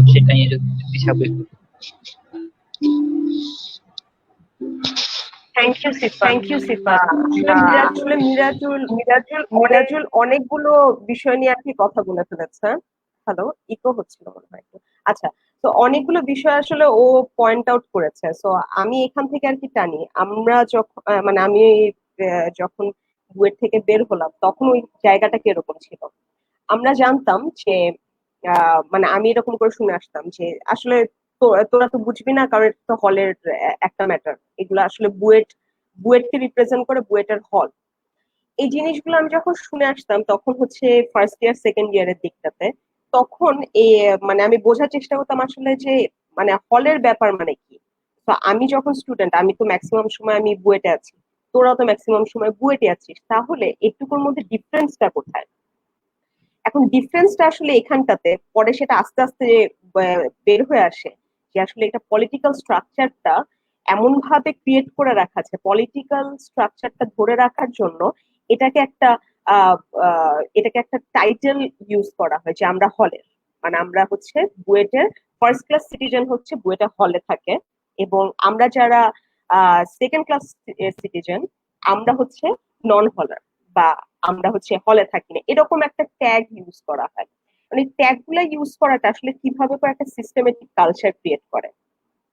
ট্যাগটা এরকম যে বুয়েটে যখন তুমি হলে থাকো, বুয়েটে হলে থাকার পরে বুয়েটে হল মানে বুয়েটে হলের ভিতরে তুমি যা ইচ্ছা তাই করতে পারো, ওখানে তুমি মারধর করতে পারো, ওখানে তুমি নেশার দিকে চলে যেতে পারো, বা যেগুলো খুব ফ্রিলি বলা হয় যে আস্তে আস্তে ওখানে ড্রিঙ্ক করে, ওই রুমটা তো আসলে ড্রিঙ্কের জন্য রুম। এটাকে খুব একটা কুল সোয়াগ কালচার হিসেবে জুনিয়রদেরকে অ্যাট্রাক্ট করা হতো। এটা আমাদের সিনিয়ররা করে আসতো, যে এটা হলো একটা একটা স্ট্রাকচার, যে তোরা আসলে যখন এই রুম গুলাতে থাকবি তখন তোরা বুঝবি আসল বুয়েটটা কিরকম, বুয়েটটা সুন্দর মনে হবে। এই যে একটা স্ট্রাকচার দেখায় জুনিয়র ব্যাচ গুলোকে অ্যাট্রাক্ট করা হতো। এইভাবে করে তখন হচ্ছে লিগের লিগের অ্যাট্রাকশনটা অনেক বেশি বেড়ে যায়, এবং লিগটা আরো বেশি প্রকট হয়ে ওঠে যখন আমরা আমাদের জানি যে বুয়েটে প্রতি বছর একটা করে ক্লাব ফেস্ট হয়। ক্লাব ফেস্টে খুব হাস্যকর ভাবে শোনা যায় যে ছাত্রলীগের একটা স্টল বসছে। ছাত্রলীগ তো কোনো ক্লাব না বুয়েটের জন্য। তো তাহলে ছাত্রলীগের একটা স্টল কিভাবে করে বসে, ছাত্রলীগের স্টল বসে কিভাবে করে ছাত্রলীগে ওখানে এনরোল করা হবে এবং ওখানে দাঁড়ায় দাঁড়ায় এনরোল করা হচ্ছে। মানে that's like a brand value. মানে ছাত্রলীগ যারা করছে, লিগে যারা জয়েন করছে, তাদের হচ্ছে একটা ব্র্যান্ড ভ্যালু, এবং ওরা আনটাচেবল। টিচাররা ওদেরকে কোনো কিছু করতে পারবে না, ওরা যে কোনো ধরনের সমস্যা থেকে নিজেদেরকে ইজিলি পার করে ফেলতে পারবে। ওরা আহ ল্যাগ খাবে, কিন্তু ল্যাগ খাবে এবং সেটা নিয়েও কিন্তু অনেক বেশি প্রাউড ফিল করবে যে আমি আজকে মারছি, আমার আসলে একটা ল্যাগ আছে, আমার আসলে দুইটা ল্যাগ আছে। এরকম ভাবে এটা হচ্ছে গিয়ে একটা মেকি সংস্কৃতি তৈরি করে ফেলে, যে এবং এই সংস্কৃতিটা তৈরি করা আসলে আমাদের জন্য একটা সিস্টেমেটিক অপারেশন। আমরা এত বড় একটা সেকশন যারা হচ্ছে নন পলিটিক্যাল, একটা বড় একটা সেকশন যারা আসলে বুয়েটে হলে থাকে না, বুয়েটে হলে থাকা এবং বুয়েটে হলে না থাকা, এই দুইটার মধ্যে পার্থক্য হচ্ছে বুয়েটে হলে যারা থাকছে তাদের মধ্যে খুব কম সংখ্যক আছে যারা পলিটিক্স করছে, এবং যারা হচ্ছে হলে থাকছে না তারা কিন্তু তাদের একটা বড় একটা অংশ হচ্ছে পলিটিক্যাল না, এবং হলে থাকার একটা বড় অংশ হচ্ছে আবার পলিটিক্যাল না। তো এই যে দুইটার মধ্যে হলে থাকার ভিতরেও আবার first class second class citizen, এবং যারা হলে থাকে না তারা তো একদম বাইরের দিকে, ওরা বুয়েট তো কখনোই বুঝবে না, ওরা ক্লাব বুঝবে না, ওরা কিছুই বুঝবে না। কিন্তু আমরা যখন আমাদের 13-এ আমরা যখন বুয়েট দিছি, আমাদের যে আমাদের ব্যাচটা যখন থাকে সেই ব্যাচের মধ্যে কিন্তু আমাদের কোনো পলিটিক্যাল কেউ নাই। এর কারণ, এবং সেখানটাতে হচ্ছে পলিটিক্যাল না থাকা, এবং আমরা যে নন পলিটিক্যালরা যে আমরা বুয়েট দিসি চালাচ্ছি, এবং আমাদের ব্যাচটা এত সুন্দর করে চলছে, এবং প্রত্যেকটা প্রোগ্রাম নামছে, এটাও কিন্তু একটা তখন মানে অন্যরকম একটা স্ট্যাটাস। আমরা তখন কিন্তু বুঝতাম যে আসলে থার্ড ইয়ার সেকেন্ড ফোর্থ ইয়ারে উঠে যাওয়ার পরে আসলে তখন আর হলটাকে ম্যাটারই করে না, কারণ আমরা জানি যে হলের মধ্যে কি হয়। এবং সেটা শুনতে শুনতে আসলে বড় হয়ে আসা, যে হল মানে একটা ভালো একটা জায়গা যেখানে থাকলে তুমি টাকা মারতে পারবা, কারণ তুমি হলের মেস ম্যানেজার হবা, এবং সেটাকে আবার এটাকে প্রাউডলি বলা। আমি কোন একজনের কাছ থেকে খুব প্রাউডলি শুনছিলাম যে ও তো আসলে টাকা তেমন মারে না, ও তো আসলে খুব কম টাকা মারছে, এবং বুয়েট থেকে বের হয়ে আসার পরে আসলে সব ক্যান্টিনের টাকা দিয়ে আসছে। আরে তুমি তো সব ক্যান্টিনের টাকা দিবে, এটা তো খুব স্বাভাবিক একটা ব্যাপার, এটা তো কোনো প্রাউড কোনো ব্যাপার না। বুয়েটের ক্যান্টিনে তুমি না না টাকা দিয়ে খাচ্ছ, এটাকে তুমি কিভাবে করে একটা তুমি এটাকে কিভাবে করে নিজের মধ্যে নিয়ে আসো এবং প্রাউডলি তুমি কিভাবে সবার সামনে বলো, এই আইডিয়াটাই বুঝতাম না। তখন এরপরে দায়ানের সিচুয়েশনটা হয়, দায়ানের পরে আমরা দেখি যে দুইজনকে আমরা আড়ি পাতাতে শুনতে পাই যে আহ দুজনকে মারা হয়েছে। দুজনকে মারার পরে একজনের মনে হয় কানের হচ্ছে সমস্যা হয়ে গেছে। এই সিচুয়েশনটা কিন্তু আবরার হত্যার কিছুদিন আগের ঘটনাগুলো কিন্তু, এবং তখনও সাধারণ স্টুডেন্ট কিছু বলতে পারে নাই, এবং সাধারণ স্টুডেন্ট হলে যারা সাধারণ স্টুডেন্ট থাকে তারাই কিছু বলতে পারে নাই। এটাই কিন্তু একটা ভয়ঙ্কর পরিবেশ, যেখানে হলে একটা এমন ভাবে একটা অপ্রেসিভ কালচার তৈরি করে ফেলা, একটা এনভায়রনমেন্ট ক্রিয়েট করে ফেলা যে তুমি আমার এগেনস্টে কোনো কথা বলতে পারবা না, কারণ আমি গত 2-3 বছর ধরে এবং তারও আগে থেকে আমি তোমাকে ইমপ্ল্যান্ট করে এসেছি যে আমরা আসলে ফার্স্ট ক্লাস, আমরা আসলে মোর পাওয়ারফুল, আমাদের প্রশাসনিক ব্যাকিং আছে, আমাদের পেছনে সাধারণ ছাত্ররা আছে, আমাদের পেছনে সেন্ট্রাল ছাত্রলীগের ব্যাকিং আছে। এই যে একটা সিচুয়েশন ক্রিয়েট করে ফেলা, সেটা আজকের আবরার হত্যাকাণ্ডের একটা একটা প্রি রিকুইজিট ছিল। এবং ওইটা আমরা হতে দিয়েছি। আমরা যারা হলে থাকতাম না কিন্তু নন পলিটিক্যাল, আবার যারা হলে থাকতো কিন্তু নন পলিটিক্যাল, আমরা এই সিচুয়েশনটা ক্রিয়েট করে দিয়েছি এই সিস্টেমেটিক একটা এনভায়রনমেন্ট ক্রিয়েট করে দেওয়ার জন্য। থ্যাঙ্কস দিশা আপু। এখন নেক্সট প্রশ্নটা করব সায়েম ভাইয়াকে। এতক্ষণ আমরা আসলে কোন পরিস্থিতিতে আবরার হত্যাকাণ্ডের ঘটনাটা ঘটেছে সেটা নিয়ে কথা বলছিলাম। তো আবরার হত্যাকাণ্ডের ঘটনাটা ঘটার পরে আমরা যে আন্দোলনটা দেখেছি বা বিভিন্ন কাজকর্ম দেখেছি, তার ফলাফল হিসেবে বুয়েট প্রশাসন বেশ কিছু দাবি দাওয়া মেনে নিয়েছে শিক্ষার্থীদের এবং বেশ কিছু কাজকর্ম করার প্রতিশ্রুতি দিয়েছে। তো সায়েম ভাইয়ের কাছে জিজ্ঞেস করবো যে উনি তো আসলে সবটা সময় এই কাজগুলো নিয়ে অনেক বেশি ব্যস্ত ছিলেন বা সামনের দিকে ছিলেন। তো তিনি আসলে কোন প্রতিশ্রুতিগুলো এর মধ্যে পূরণ হতে দেখেছেন এবং কোন প্রতিশ্রুতিগুলো আসলে বুয়েট প্রশাসন আরেকটু সচেষ্ট হলে এর মধ্যেই পূরণ করতে পারতো? সায়েম ভাই। হ্যাঁ, ধন্যবাদ আরেকবার সুযোগ করে দেওয়ার জন্য। গত 1 বছরের কথা যদি বলি, আসলে 1 বছর না, আমরা আন্দোলনটা একেবারে পাকাপাকি ভাবে শেষ করে পরীক্ষায় ফেরার ঘোষণা দিই হচ্ছে ডিসেম্বরের প্রথম সপ্তাহে। তো প্রায় 10 মাস পার হয়ে গেছে। এখন যেই প্রতিশ্রুতি গুলা ছিল, কিছু প্রতিশ্রুতি, যেমন আমি যদি বলি ক্ষতিপূরণের যে ব্যাপারটা, আবরার ফাহাদের ফ্যামিলির ক্ষতিপূরণের ব্যাপারটা, সেই জিনিসটা নিয়ে এখনো কোনো প্রোগ্রেস নাই। যেগুলা প্রোগ্রেস দেখে মনে হয় সেগুলো আসলে সিউডো প্রোগ্রেস। আমি একটু বিস্তারিত ভাবে বলি। আমাদের তো ডিসেম্বর মাসে পরীক্ষা শুরু হইলো, জানুয়ারির 20 তারিখে টার্ম ফাইনাল শেষ করলাম, টার্ম ব্রেক গেল, ফেব্রুয়ারিতে এসে আমরা আবার নতুন একটা সেমিস্টার শুরু করলাম। তো ফেব্রুয়ারি শেষের দিকে গিয়ে আমি একটা ফোন পাইলাম, সেটা হচ্ছে তিথির কাছে। সেটা হচ্ছে যে আবরার ফাহাদের আব্বার সাথে আমাদের ভিসি স্যার দেখা করছেন এবং উনি একটা অফার প্রস্তাব করছেন। তো সেই অফারটা কত? আমাদেরও তো একটা ডিমান্ড ছিল যে আমরা 2 কোটি টাকার মতো ডিমান্ড করছিলাম। তো স্যারের অফারটা কত? তিথি হচ্ছে তখন আমাকে একটা আঙ্গুলে একটা ইশারা দেখাইলো এবং সেটা এত লজ্জাজনক যে আমি এখানে বলতে চাচ্ছি না। এরপর তো করোনার কারণে আমাদের ক্যাম্পাস বন্ধ হয়ে গেল। মার্চ, এপ্রিল, মে, জুন এভাবেই গেল। ভিসি স্যার চেঞ্জ হলো, নতুন ভিসি স্যার আসলো। জুনের পর জুলাই, আগস্ট, গত সেপ্টেম্বরে এসে শুনতে পারলাম যে কমিটি দেয়া হয়েছে। আর প্রায় 10 মাস চলে গেল, তারপর হচ্ছে কমিটি দেয়া হয়েছে। আচ্ছা, সেই কমিটির সাথে মানে কথা বলার জন্য আবরারের মামা হলে আসছিলেন সেপ্টেম্বর মাসের 9 তারিখে বা 10 তারিখে। শুনলাম সিভিলের ডিন স্যার, তারপর ট্রিপলি ডিপার্টমেন্টের হেড স্যার, এরকম আরো বেশ কিছু নাম করা মানুষজনকে নিয়ে কমিটিটা করা হয়েছে। এখন আসলে ব্যক্তিগত অভিজ্ঞতা যেটা, যখন একটু আশাবাদী হওয়া শুরু করি তখনই বারবার একটা না একটা কিছু ঘটে, যেটার কারণে ব্যাক ফুটে চলে যেতে হয়। আমি সরাসরি বললামই, প্রথমে যে অফারটা ছিল, যেটা তিথি আমাকে দেখাইছিল হাতে ইশারা করে, খুবই ন্যাক্কারজনক একটা অফার।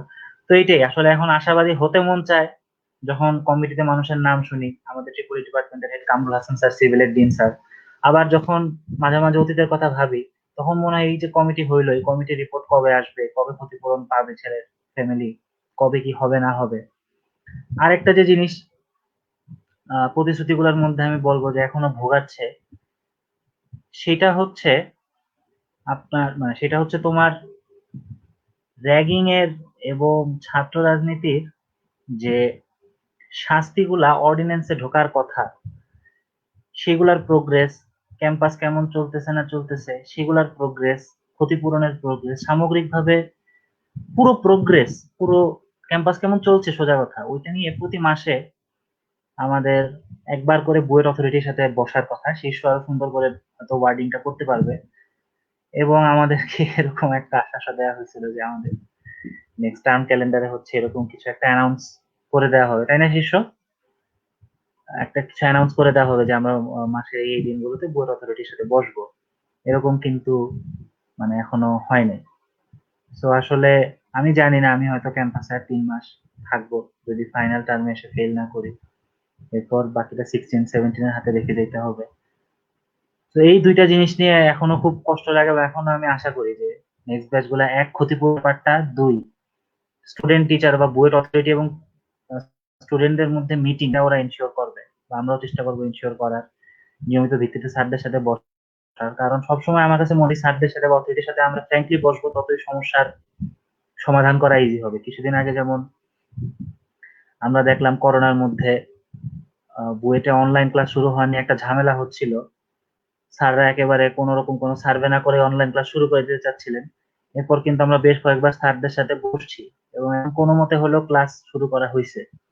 এরকম এক্সপেকটেশন থাকবে যে নেক্সট ব্যাচ গুলা বা আমরা নিয়মিত টিচার স্টুডেন্ট বুয়েট অথরিটি স্টুডেন্টদের মধ্যে মানে ট্রান্সপারেন্সি বজায় রেখে এই মিটিং গুলো আয়োজন করা হবে। ধন্যবাদ।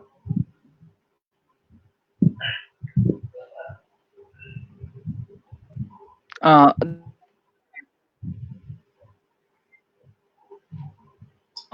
ধন্যবাদ সায়েম ভাইয়াকে। পরের প্রশ্নটা করতে চাই নাফি ভাইয়াকে। তো আমরা এর মধ্যে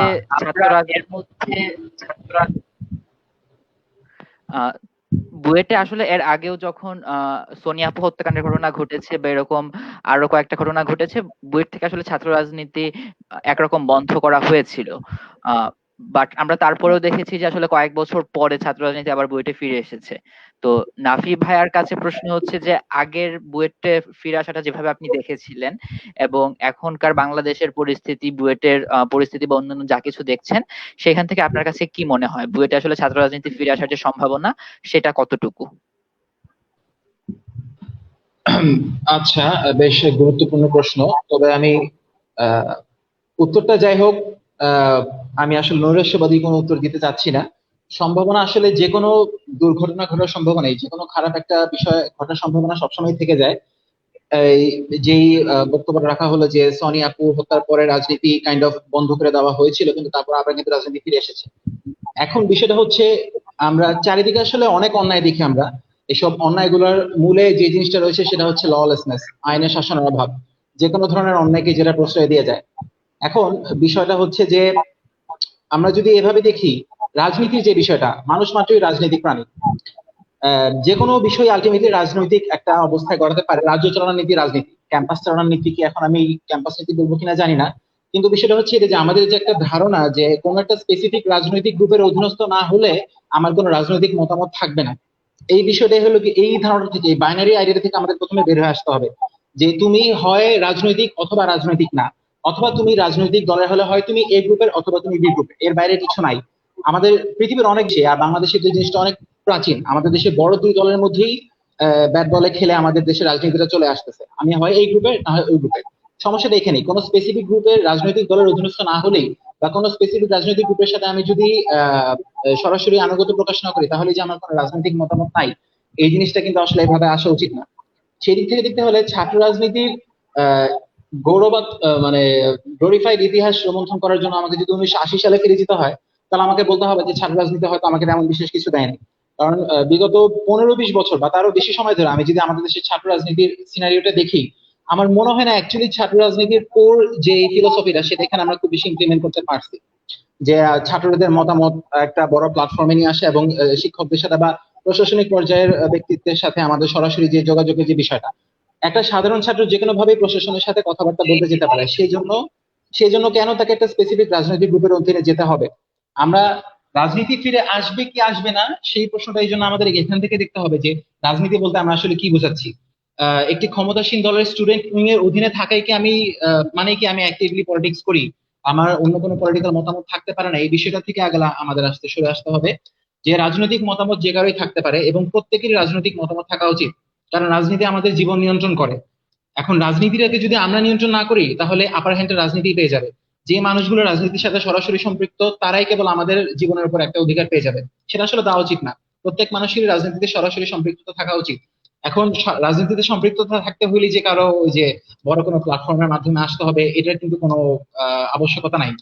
তো আমি বলবো যে অর্গানাইজড পলিটিক্স, যেটা আমরা বিশেষত যেই জিনিসটার প্রতি মনোনিবেশ করতে যাচ্ছি, ফোকাস করতে যাচ্ছি, যে অর্গানাইজ পলিটিক্সটা যাতে সরে যায়। কারণ অর্গানাইজ পলিটিক্স আমরা সেটাই দেখি আলটিমেটলি যেই দলই ক্ষমতাসীন হয় সেই দলের স্টুডেন্ট উইকের পলিটিক্সটাই একটা ক্যাম্পাসে প্রিভেল করে, বাকি সবগুলো জিনিস মোটামুটি হারিয়ে যায়। বিশেষত বিগত 15-20 বছর আমরা তাই দেখে আসতেছি। যে আর মিরাজুল যেই পয়েন্টটার উত্তর দিল যে উগ্রবাদী রাজনীতির আবার একটা রেস করতে পারে কিনা যদি ছাত্রলীগ না থাকে ক্যাম্পাসে, এই ন্যারেটিভটা কিন্তু খুবই কমন এবং খুবই অ্যানোয়িং একটা ন্যারেটিভ। যে ছাত্রলীগ বেসিক্যালি এতদিন শিবিরকে টেক্কা দিয়ে রেখেছিল বা এরকম কিছু একটা। আমার কথা হলো যে প্রায় এক যুগ হতে চললো, এখনো কি পলাশী থেকে এই বকশীবাজার পর্যন্ত জহির রায়হান রোডটা কি শিবির মুক্ত করা গেল না? আমি একটা কথা বারবার বলি যে সব ইঁদুর মেরে ফেললে আবার বিড়ালের চাকরি থাকবে না, বিষয়টা ওরকম কিনা আর কি। তো রাজনীতি আবার ফেরত আসবে কিনা, এই এই প্রশ্নটা একটা ভয় থেকে করা হচ্ছে। আসলে প্রশ্নটা হয়তো এভাবে করা উচিত যে অর্গানাইজ পলিটিক্স আবার ফেরত আসবে কিনা। কারণ রাজনীতি থাকা উচিত, আমার ব্যক্তিগত মতামত, ছাত্র রাজনীতি থাকা উচিত, কিন্তু নট নেসেসারি এটা কোনো অর্গানাইজড টিমের আন্ডারে হইতে হবে। কারণ যেখানে যে পাওয়ার প্লেয়ার ব্যাপারটা চলে আসে, আমি যেহেতু একটা ক্ষমতাসীন দলের অধীনে রাজনীতি করে, তবে আমার এখানে মতামতই সবচেয়ে বেশি পাওয়ারফুল হয়ে যাচ্ছে। সো অর্গানাইজ পলিটিক্স এর সে একটা ব্যাকল্যাশ আছে। তো পলিটিক্স আবার ফেরত আসবে কিনা, এই প্রশ্নটা আসলে অনেক কঠিন। কারণ যেহেতু আমরা আগেও দেখেছি যে পলিটিক্স একবার নিষিদ্ধ করা সত্ত্বেও পলিটিক্স আবার ফেরত চলে এসেছে। তো আমি বলবো যে হ্যাঁ, সেরকম একটা সম্ভাবনা থেকেই যায়। কিন্তু এখানে হতাশা গ্রস্ত হওয়ার কিছু নেই, কারণ পরিবর্তন যা এসেছে আলটিমেটলি কিন্তু বুয়েট প্রশাসনের মাধ্যমে আসেনি, ক্ষমতাসীন রাজনৈতিক দলের মাধ্যমেও আসেনি। পরিবর্তন কিন্তু এসেছে সাধারণ ছাত্রছাত্রীর মাধ্যমেই। অতএব আমার মতামত, যদি সাধারণ ছাত্রছাত্রীদের কোনো কিছু দেখে মনে হয় যে এটা অন্যায় এবং এটা উচিত হচ্ছে না, এটা করাটা ঠিক হচ্ছে না, সেই জিনিসের প্রতিবাদ তারা নিজেরাই করতে পারবে এবং তার জন্য তাদের কোনো রাজনৈতিক দলের সাহায্য নেওয়া লাগবে না। এটি আমার মতামত। Thank you. ধন্যবাদ নাফিব ভাইয়াকে। আমরা আসলে আমাদের অনুষ্ঠানের একদম শেষ পর্যায়ে চলে আসছি। শেষ প্রশ্নটা করব শীর্ষ সংসপ্তককে। শীর্ষ এখন কারেন্ট ব্যাচের ছাত্র এবং এখানে প্যানেলে সবচেয়ে জুনিয়র ছাত্র। তো শীর্ষর কাছে প্রশ্ন হচ্ছে, বর্তমান পরিস্থিতিতে দাঁড়িয়ে যেহেতু শীর্ষ সবচেয়ে বেশি সময় থাকছে ক্যাম্পাসে, সেইখান থেকে আমরা যারা ক্যাম্পাসে এখন আছি বা থাকবো বা পরবর্তীতে আসবে, তাদের আসলে কি দায়িত্ব থাকবে? একটু আগে নাফিব ভাই বললো যে দায়িত্ব আসলে অনেক বেশি আমাদেরই থাকছে। আমাদের কি দায়িত্ব থাকছে? আমাদের আসলে কোন কোন বিষয় নিয়ে সতর্ক থাকতে হবে? কিভাবে ক্যাম্পাসটাকে আরেকটু নিরাপদ এবং সুন্দর রাখতে হবে, সেই বিষয়ে শীর্ষ কি ভাবছে, এইটা নিয়ে শীর্ষকে একটু কথা বলতে বলবো। ধন্যবাদ সিফাত ভাইকে। তো যেহেতু আজকে আবরারের প্রথম মৃত্যুবার্ষিকী এবং আজকের এই সমস্ত আলোচনায় আসলে আবরারকে ঘিরে, আমার মনে হয় যে সবার আগে আমাদের যে দায়িত্বটা হয় সেটা হচ্ছে কি আবরারের স্মৃতিকে বাঁচিয়ে রাখা এবং আমাদের যে এই কালো ইতিহাস, এই শোকের ইতিহাস, এই সংগ্রাম ইতিহাস, এটা ভবিষ্যতে পৌঁছে দেওয়া। কারণ এটা গুরুত্বপূর্ণ, কারণ হচ্ছে কি যদি আমরা মানুষকে না জানাতে পারি কি হয়েছে, কারণ তাহলে মানুষ কখনো অনুভব করতে পারবে না যে কেন লড়াই করা উচিত এবং কেন আজকের পরিস্থিতিকে আমাদের টিকিয়ে রাখা উচিত। তো সেই জন্য আমি যেহেতু যদিও আসলে মানে সামনে কি করতে হবে সেই নিয়ে প্রশ্নটা করা হয়েছে, আমি এরই মধ্যে কি করা হয়েছে এবং আমরা আবরারের স্মৃতিকে ধরে রাখার জন্য কি কি চেষ্টা করেছি সেগুলো একটু না বলে পারছি না। সেটি হচ্ছে গিয়ে আবরারের স্মৃতি ধারণ করার জন্য সকলেই আবরারের স্মৃতিগুলো দেখতে পায়, আবরারকে জানতে পারে এবং আন্দোলনটি সম্পর্কে জানতে পারে। আমরা 17 ব্যাচের শিক্ষার্থীরা এরই মধ্যে একটি আর্কাইভ খুলেছি, যেটি হচ্ছে গিয়ে আবরার ফাহাদ আর্কাইভ নিয়ে লিখে আপনারা যদি সার্চ দেন বা আপনারা যোগাযোগ করেন, তাহলে আমরা এই লাইভের শো এর শেষেও হয়তো সেটির একটি লিঙ্ক প্রোভাইড করার চেষ্টা করতে পারি, যেখানে আমরা ওর স্মৃতিগুলো প্রিজার্ভ করার চেষ্টা করছি, সেগুলো আপনারা দেখতে পারেন। এবং পাশাপাশি আজকে বুয়েট ডিবেটিং ক্লাব ব্যতীত অন্যান্য ক্লাবগুলো চেষ্টা করেছে আবরারকে তাদের ট্রিবিউট জানানোর এবং আবরারকে উদ্দেশ্য করে আমাদের বানানো শর্ট ফিল্ম, আমাদের লেখা গানগুলো দিয়ে ইউটিউব ভরে গিয়েছে। আমি প্রত্যাশা রাখবো যারা এই লাইভ শুনছেন তারা ওগুলো অবশ্যই চেক করে আসবেন। পাশাপাশি আমাদের মনে হয় যে আমার মনে হয় যে এই আমরা বর্তমানে যে শিক্ষার্থীরা আছি তারা যে একটা কথা বুয়েটে রিসেন্টলি খুব প্রচলিত হয়েছে যে উইন্ড অফ চেঞ্জ, সেই উইন্ড অফ চেঞ্জটাকে বজায় রাখি। কেননা যেমনটা সাইম ভাই বললো যে আসলে আমরা অনেকগুলোই পরিবর্তন দেখেছি, কিন্তু আবার অনেক জায়গায় আমাদের এই পরিবর্তনগুলো সিউডো পরিবর্তন, যেখানে আমরা ফাঁকা বুলি হয়তো পেয়েছি, বুলিগুলোর এখনো বাস্তবায়ন দেখতে পারিনি। আমার মনে হয় যেহেতু আমরা 3 বছর এখনো হয়তো আরো প্রায় 3 বছরের মতো ক্যাম্পাসে থাকছি, আমাদের সবচেয়ে বেশি গুরুত্বপূর্ণ হচ্ছে গিয়ে এই ইস্যুগুলোতে আমাদের কাছে অথরিটি যেসব জিনিসগুলো, যেসব দাবি দাওয়াগুলো পালন করতে অলরেডি স্বীকৃতি জানিয়েছে সেগুলো যাতে ঠিকঠাক ভাবে আমাদেরকে দেওয়া হয়। পাশাপাশি আমরা যেন সবসময় যেই প্রশাসন রয়েছে, যে টিচার বডি রয়েছে, টিচার বডির সাথে স্টুডেন্টদের পক্ষ থেকে একটি যোগাযোগ মেনটেন করতে পারি, যার ফলে আমাদের জায়গাগুলো ওনারা বুঝতে পারেন এবং ওনারা আমরা ইন্টারঅ্যাক্ট করতে পারি। কিন্তু ফাইনালি এবং সবচেয়ে গুরুত্বপূর্ণ মনে হয় এইটা যে আমরা যেন সাংস্কৃতিগত ভাবেই এই পরিবর্তনটাকে ধারণ করতে পারি এবং এটির মূল্যায়ন সকলকে শিখাতে পারি। আমার মনে হয় সেটা অনেক বেশি মানুষকে করা সম্ভব। মানুষের কি কি অধিকার রয়েছে ক্যাম্পাসে সেগুলো জানার মাধ্যমে, ক্যাম্পাসে সে কি কি করতে পারে এবং ক্যাম্পাসে প্রত্যেকটা মানে অথরিটেটিভ বডির থেকে, প্রত্যেকটা পাওয়ার বডির থেকে তার ফিডব্যাক কি কি পাওয়া উচিত সেইগুলো তাকে জানানোর মাধ্যমে। একজন শিক্ষক কি কি দিতে একজন শিক্ষার্থীকে বাধ্য, একটা প্রশাসন শিক্ষার্থীর জন্য কি কি করতে বাধ্য, যে সেটি যদি একজন শিক্ষার্থী নাই জানে প্রথম থেকে, আমার মনে হয় না সে আসলে কখনো দাঁড়াতে পারে। কেননা আমরা যখন ক্যাম্পাসে আসছি আমরা মনে হয় কথা বলতে পারি নাই, সেটা সবচেয়ে বড় কারণ আমরা জানতাম না কথা বলা যায়, বা আমরা জানতাম না কিভাবে কথাগুলো বলতে হয়, কিভাবে আমরা কথাগুলি পাঠাবো। ল্যাক অফ কমিউনিকেশনটা আমার মনে হয় সবচেয়ে প্রবলেমেটিক। আমরা যদি এইখানে ফোকাস করি এবং সকল শিক্ষার্থী একসাথে কালচারালি আমাদের এই মুক্তিটাকে ওন করি এবং এটিকে ধরে রাখার জন্য সকল দায়িত্বশীল যেই কাঠামোগুলো রয়েছে সেগুলোর সাথে যোগাযোগ রাখি, আমার মনে হয় আমরা একটি ভালো সুন্দর সুস্থ বুয়েট সকলকে উপহার দিতে পারবো।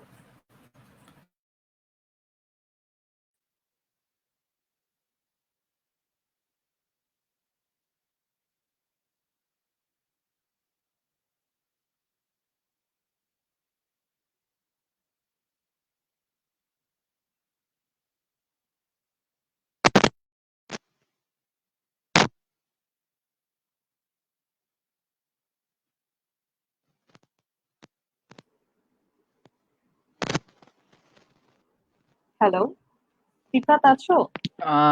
হ্যাঁ আপু, আমরা আসলে এর মাধ্যমে আসলে আমাদের সবগুলো প্রশ্ন শেষ হয়ে গেছে। আমাদের ক্লাবের বর্তমান প্রেসিডেন্ট ফাহিম ভাই আমাদের সাথে আবার যুক্ত হচ্ছেন শেষ কথা বলার জন্য। ফাহিম ভাই কি শুনতে পাচ্ছেন? আমাকে কি শোনা যাচ্ছে? হ্যাঁ ভাইয়া শোনা যাচ্ছে। আর একটু মানে নয়েজ একটু বেশি, মাইক্রোফোনটা একটু কাছে নিয়ে কথা বললে মনে হয় ভালো হবে। আচ্ছা ঠিক। এর মধ্যে দিয়ে শেষ হয়ে গেল আমাদের বুয়েট ডিবেটিং ক্লাবের আজকের আয়োজন, 7 অক্টোবরের সুলভ সন্ধান আবরার ফাহাদ হত্যাকাণ্ডের 1 বছর। বুয়েট ডিবেটিং ক্লাবের পক্ষ থেকে ধন্যবাদ জানাতে চাই আজকে যারা প্যানেলিস্ট হিসেবে উপস্থিত ছিলেন আলোচনা করার জন্য। আবরার জাহান নাফি ভাইয়া 12 বেচের, 13 বেচ থেকে উপস্থিত ছিলেন দিশা আপু এবং জিশান ভাইয়া, 14 বেচ থেকে মিরাজুল ভাইয়া, 15 বেচ থেকে সায়েম এবং 17 বেচ থেকে শীর্ষ। আপনাদের সবাইকে অসংখ্য ধন্যবাদ আমাদের আমন্ত্রণে সাড়া দেওয়ার জন্য। আজকের দিনটি আসলে বুয়েটের জন্য একটি শোকের দিন। আমাদের একজন সদস্য, আমাদের পরিবারের একজন সদস্যকে নৃশংসভাবে হত্যা করা হয়েছে, কিন্তু সেই শোককে আমরা যদি শক্তিতে পরিণত করতে পারি, সেই শোককে আমরা যদি ইন্সপিরেশন হিসেবে নিয়ে ভবিষ্যতে একটা নিরাপদ ক্যাম্পাস নিশ্চিত করতে পারি, তবে সেটি আপনার মৃত্যু সামান্যতম হলেও শোধ হবে। আপনার যে রক্তের ঋণ সেটি সামান্যতম হলেও শোধ হবে। আমরা আশা করি আজকের টক শোটি সে ভবিষ্যতের জন্য একটি পথ নির্দেশকা হয়ে থাকবে, এই আশাবাদ ব্যক্ত করে আমরা আজকের শোটি এখানে শেষ করছি। সবাইকে ধন্যবাদ।